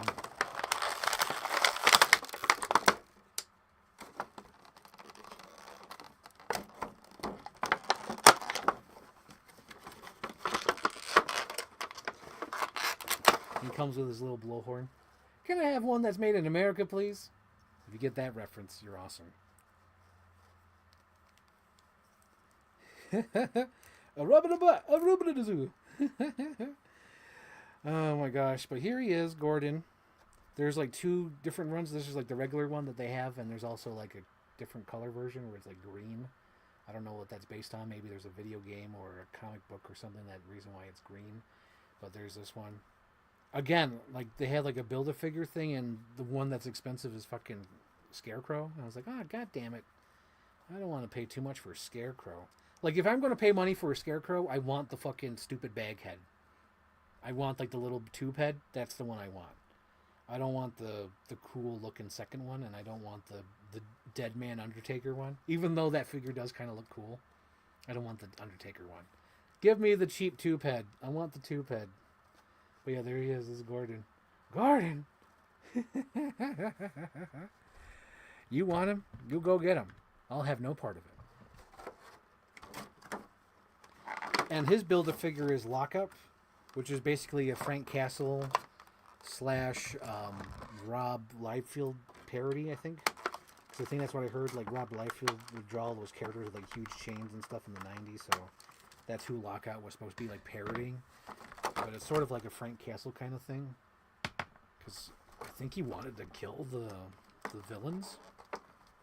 No, he wanted to kill, like, the Gordon and shit, right? Something really crazy. It's a decent episode, but like, you know, I'm in no rush to build the figure, but I think I have at least a couple of figures where it's like, oh damn, I can't build a figure. Merry Christmas, Marcus Mayers. Merry Christmas, Marcus Mayers. And here we go. I wanted to get this figure so bad. So when I saw that, you know, McFarlane was making this, I was like, oh fuck, this is the one I had as a kid. I had this Lightning Batman Kenner figure. This was like my main tier Batman until like the Batman Forever toys came out. So I had this figure for a while. I was like, hot damn. So when I saw this, I was like, oh. And it was funny too because I was just started rewatching the Batman animated series. So I was like, oh, maybe the Maxie Zeus episode has him in a lightning suit. Nothing. And I was like, well, maybe it's in a later episode where he wears the lightning suit. Nothing. So there's no episode where he wears the lightning suit. So this is really just based on that Kenner figure. So I was like, oh my god, McFarlane, I love you. McFarlane, I love you. I love you, McFarlane. I love you, always, forever, me over, always together. I will be with you everywhere. I will be for you. I don't know the lyrics of the song. Everywhere, I will be with you. Everything I will do for you. Merry Christmas, Marcus Mayers. Merry Christmas, Merry Christmas. 2 hours and 30 minutes. Good for me. Ooh. Ooh. I don't like the plastic that they used for that, the neck cowl. It looks a little gross there. See how it's like all bendy? And since they're using the alternate sculpts, it doesn't look that great. But overall, from a distance, it looks good. And I'm not a fan of this, whatever this is. I don't know what he's doing there. Could have just made a rubber one. I don't know. But other than that, this is a fun figure. Again, $20 on Target.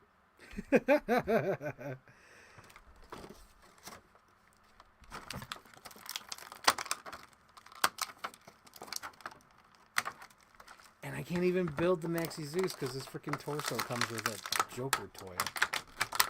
God damn it.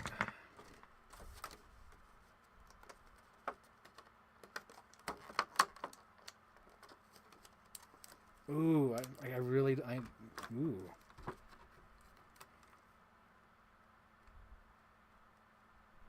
I'm still looking at his cowl thing, and I'm not digging it. And he comes with the Hardak figures. It looks like he comes with like gun fingers, which is weird. But I'm glad they freaking made a biblically accurate fucking 90s gun. This is exactly what he comes with back in the Kenner days. This is the toy. This is the gun. That's really biblically accurate. That is it.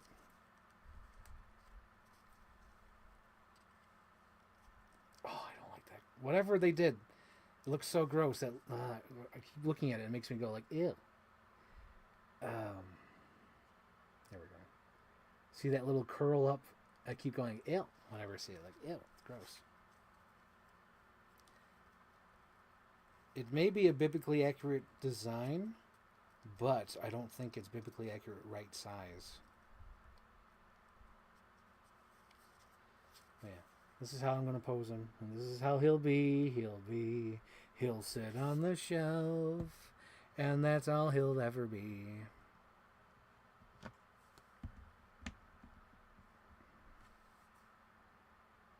Yeah. If I were to give it the, Christian Kim rating out of 10, I think I'd give him a 6. That's the Christian Kim rating, though. Because Christian Kim does it out of 10. I love it.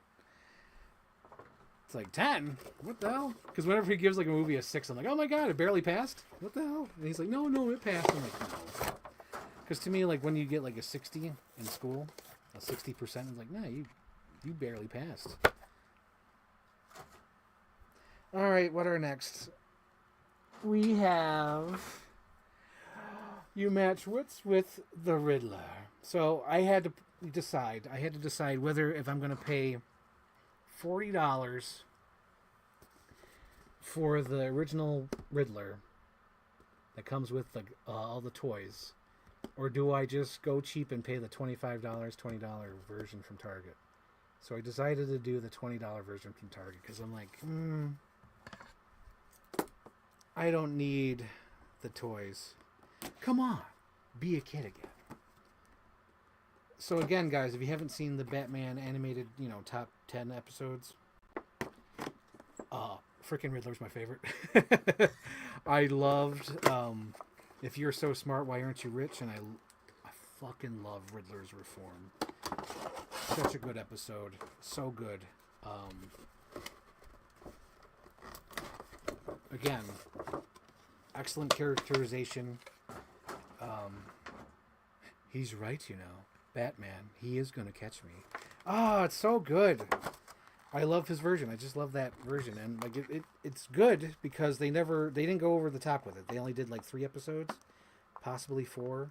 I think there was like a cameo or so in the new adventures. But yeah, they knew that they could only write so many episodes, so they wrote like 3 episodes. 2 of them are great. One of them sucks so bad. But the 2 episodes I like are the ones that are like really good. They nailed it. Yeah, and Riddler's Reform is one of them, and that's why I was like really on the like, should I do it? Should I marry Coco? Steady as the beating drum. No, so I decided to get the McFarlane version just because, whatever. And for the most part, it's good. It passes. Although, I will say, there is some discoloration from the rubber band that kept him inside the package, as you see there. It almost looks like the paint from the cell shading, like, sort of like leaked with the thing. So that's my only complaint here. possibly could be fixed if like rubbing alcohol. I'm not sure, but that's like my only complaint so far. A little wonky painting, but for the most part, this is Riddler. This is what I expect when I see Riddler. You have to match wits with the Riddler. But yeah. And he stands. Stand in the place that you were now and fine. Yep. And again, does he stand? Oh my God, he doesn't stand. Oh, there we go. He stands. Yeah, he needs a base though, but he's standing. Oh my God. But it's not his problem. It's just because of the Batman, animated series design, those thin feet and legs. He's right, Batman. He is going to catch me. Go back to where it all started with toys. Come on. Be a kid again.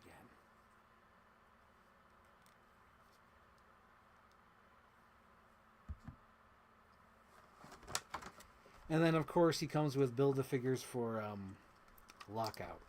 But again, I'm not paying too much for Scarecrow.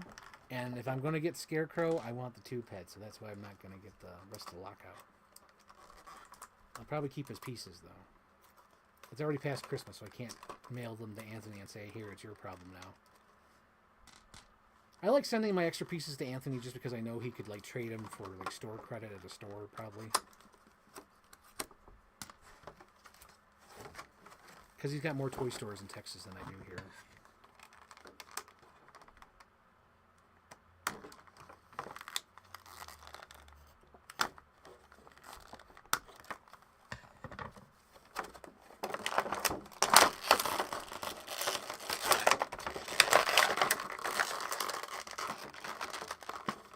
Oh my God, come on. There was a little piece that, you connect the torso and the legs together. I guess there was another rubber band keeping that together. Man, I'm getting tired, guys. I'm getting tired. Oh my God, I don't know if I'm going to make it to the 3-inch Batmans. There were so many figures here, guys. There's so many. So this is the final... the final Batman animated series one. Oh my gosh. Of the McFarlanes specifically. So I know in my last stream I'm like, oh, I don't need to get the biblically accurate one. I'm okay with the New Adventures, but then when I saw this go on sale for $20 at Target, I'm like, sold. Sold, motherfucker. I'm buying it. And it's so funny too, because it was literally my last unboxing where I'm like, I don't need it. I'm good with this one. But I was like, $20 is $20. So it comes with a card. And here's my card. I'm tired, Captain Iron. I'm tired. Oh. Anyway, I should say Captain Iron Dog is like, you can do it.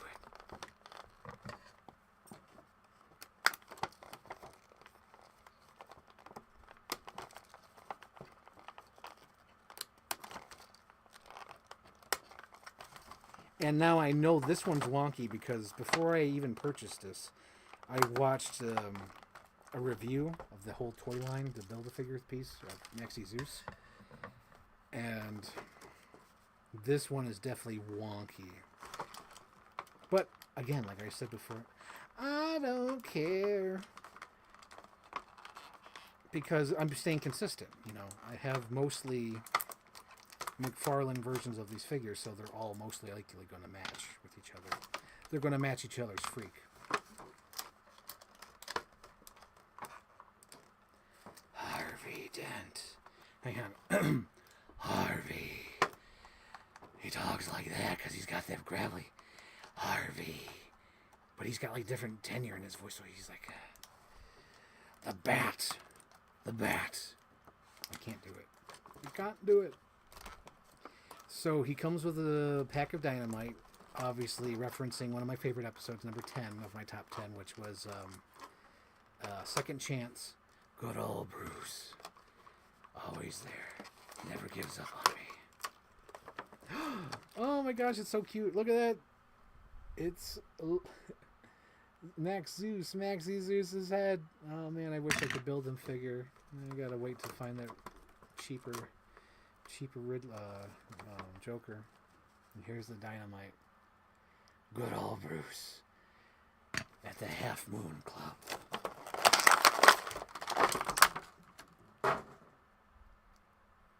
Oh, again, the rubber band is kind of fucking with the chest. But other than that, it's fine. But it's so funny because they're using the old sculpts, so it makes it a little bit wonky. Just for the back of the legs. You see like all the copyright stuff. But for the most part, I like this one.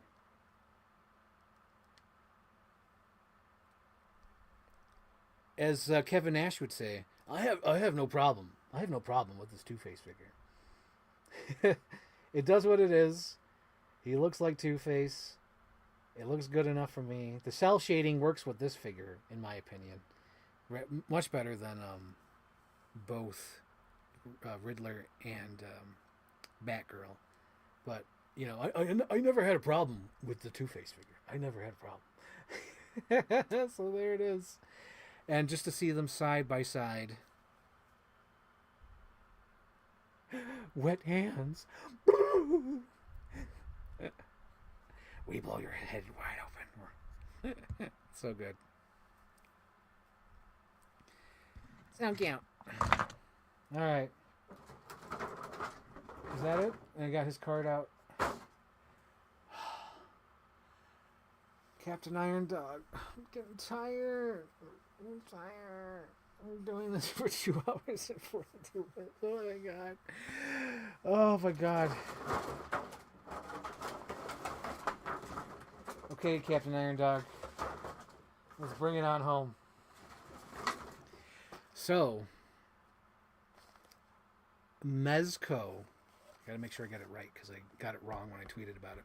Mezco did a retro toy line recently. And it just came out like 2 weeks ago, maybe 3 weeks ago. Yeah, it's like 2 weeks, 2 weeks.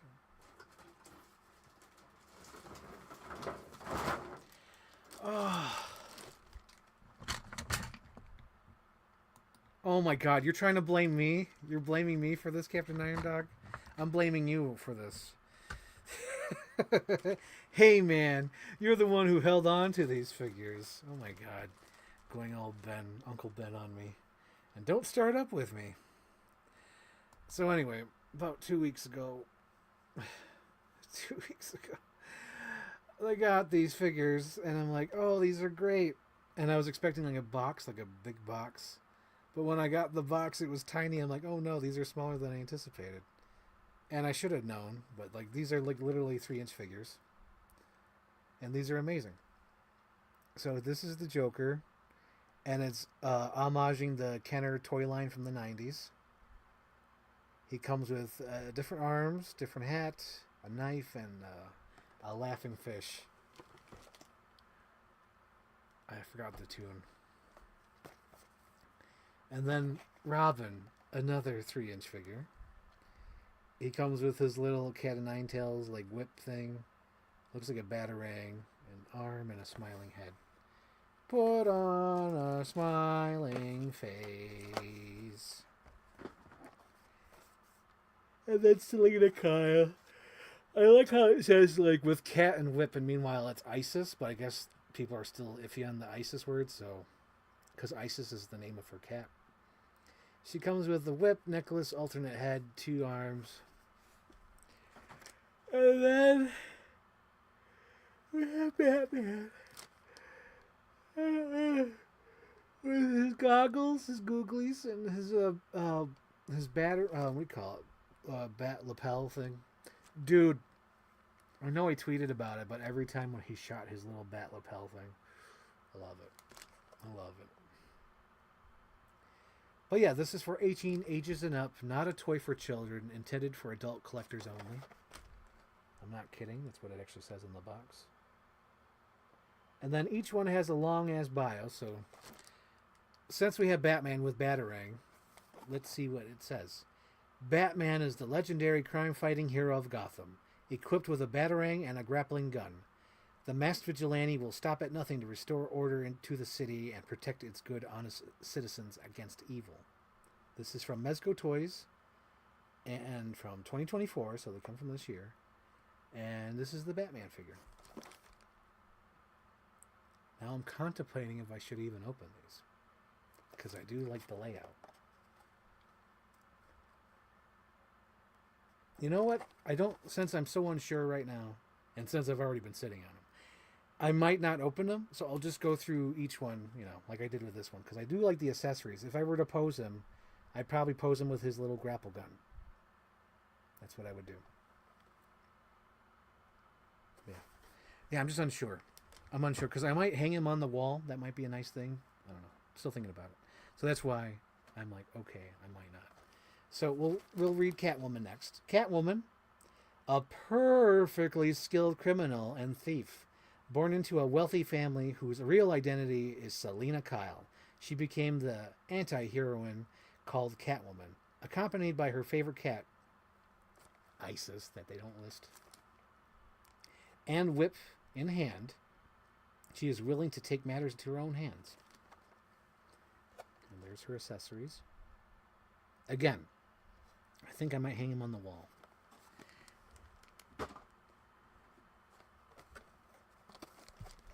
Nose, that don't rhyme with walls. Okay, so the next one is Joker. Joker.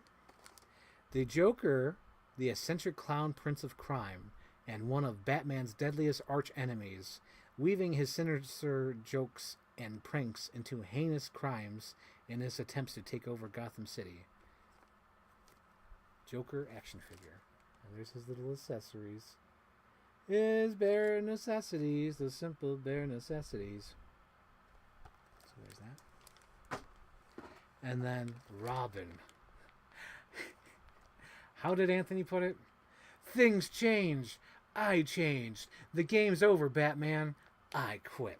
So Robin is the boy wonder trained by Batman himself. With bolas and batarang in hand, he ventures into the night with his caped mentor as Gotham's greatest crime fighters, known as the Dynamic Duo. And there he is with his accessories on the back. And then, look at him. Things change. I changed. The game's over, Batman. And then the other thing is the Batmobile. Dun, dun, dun, dun, dun. Of course, this is like completely modeled after the Kenner box. Like ridiculous. Batman and Robin speed through Gotham City in search of crime. Pull out wheel slashers. That's so cool. It's got little gimmicks. The Batmobile vehicle. Batman and Robin team up and speed through Gotham City in search of crime. Open and close the cockpit. Pull out wheel slashers. Detachable jet engine flame. So it actually comes with a jet engine flame. That's cool. And when I got this, I'm like, holy shit, it just must be tight in that box. Tight! Because it's so tiny. It's so tiny, guys. It must be like jam-packed in here. Again, I think I'm going to keep it in the box. Because I think hanging them up would be nice. I think that'd be nice. Maybe even in here, because I have like a little section here that I could hang them up and I could look at them all the time. Yeah. If I do open them up, I might open them up when Wave 2 comes out. Wave 2 comes out next year. Like next year, October, when I saw, because like the pre-order went up. I'm like, oh, is it going to come out like in 3 months or whatever? No. They're coming out like October, November of next year. And it's Harley Quinn, Mr. Freeze, Orange Suit Batman. Fuck, who was the fourth figure? There's the fourth figure. Oh, God. Oh, let me look it up. Pull it up, Jamie. Mezco Batman Wave 2. Who's the fourth figure? Harley Quinn, Orange Suit Batman.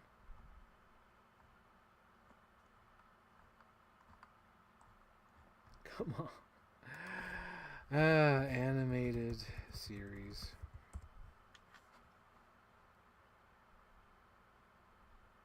Come on, jerks. Fucking. I know Google would have pulled it up for me. Fucking Bing doesn't do it. Stupid. Stupid. Let's see. Let's put 2025. Really spell it out. Come on, man. Oh.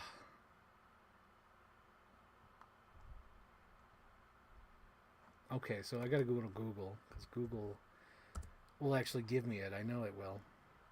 Batman animated series Mezco Wave 2. There it is. Oh, Two-Face. Duh. So that's the fourth figure. So Wave 2 is coming out. Oh, so explain. Okay, so Captain Iron Dog. I usually don't use Bing. But the web browser on my laptop automatically uses Bing. And I've never changed the settings, and I'm too lazy. So it just goes to Bing. That's the only reason why. I use Google Chrome, but for some reason, it takes me to Bing. It's weird. It's weird. What is it, 2012? Yeah, it is. It is. But Bing sucks. Bing sucks so bad. I guess it gives more accurate searches, but like it sucked. It was like it was Google. You could type in like half a misspelled word and it'll give you what you're looking for. Okay. I think that's it. I think I'm done.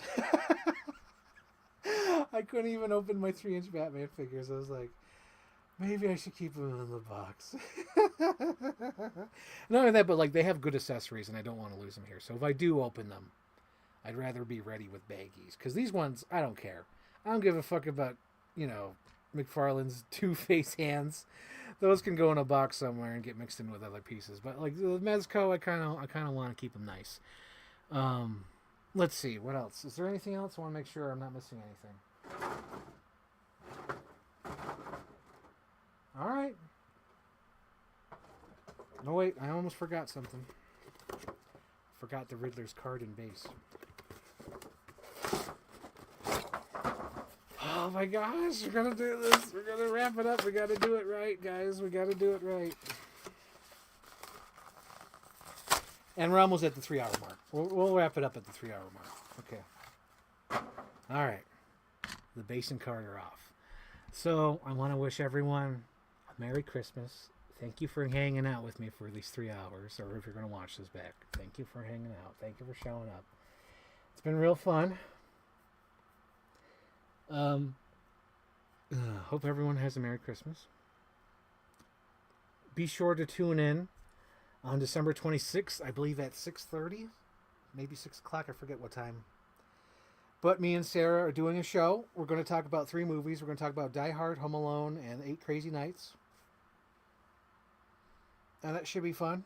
It's going to be a hard out, though. Like, she's got something at 8 o'clock, so, like, hard out at, like, 7:45. But I'm sure we'll be done before 7:30.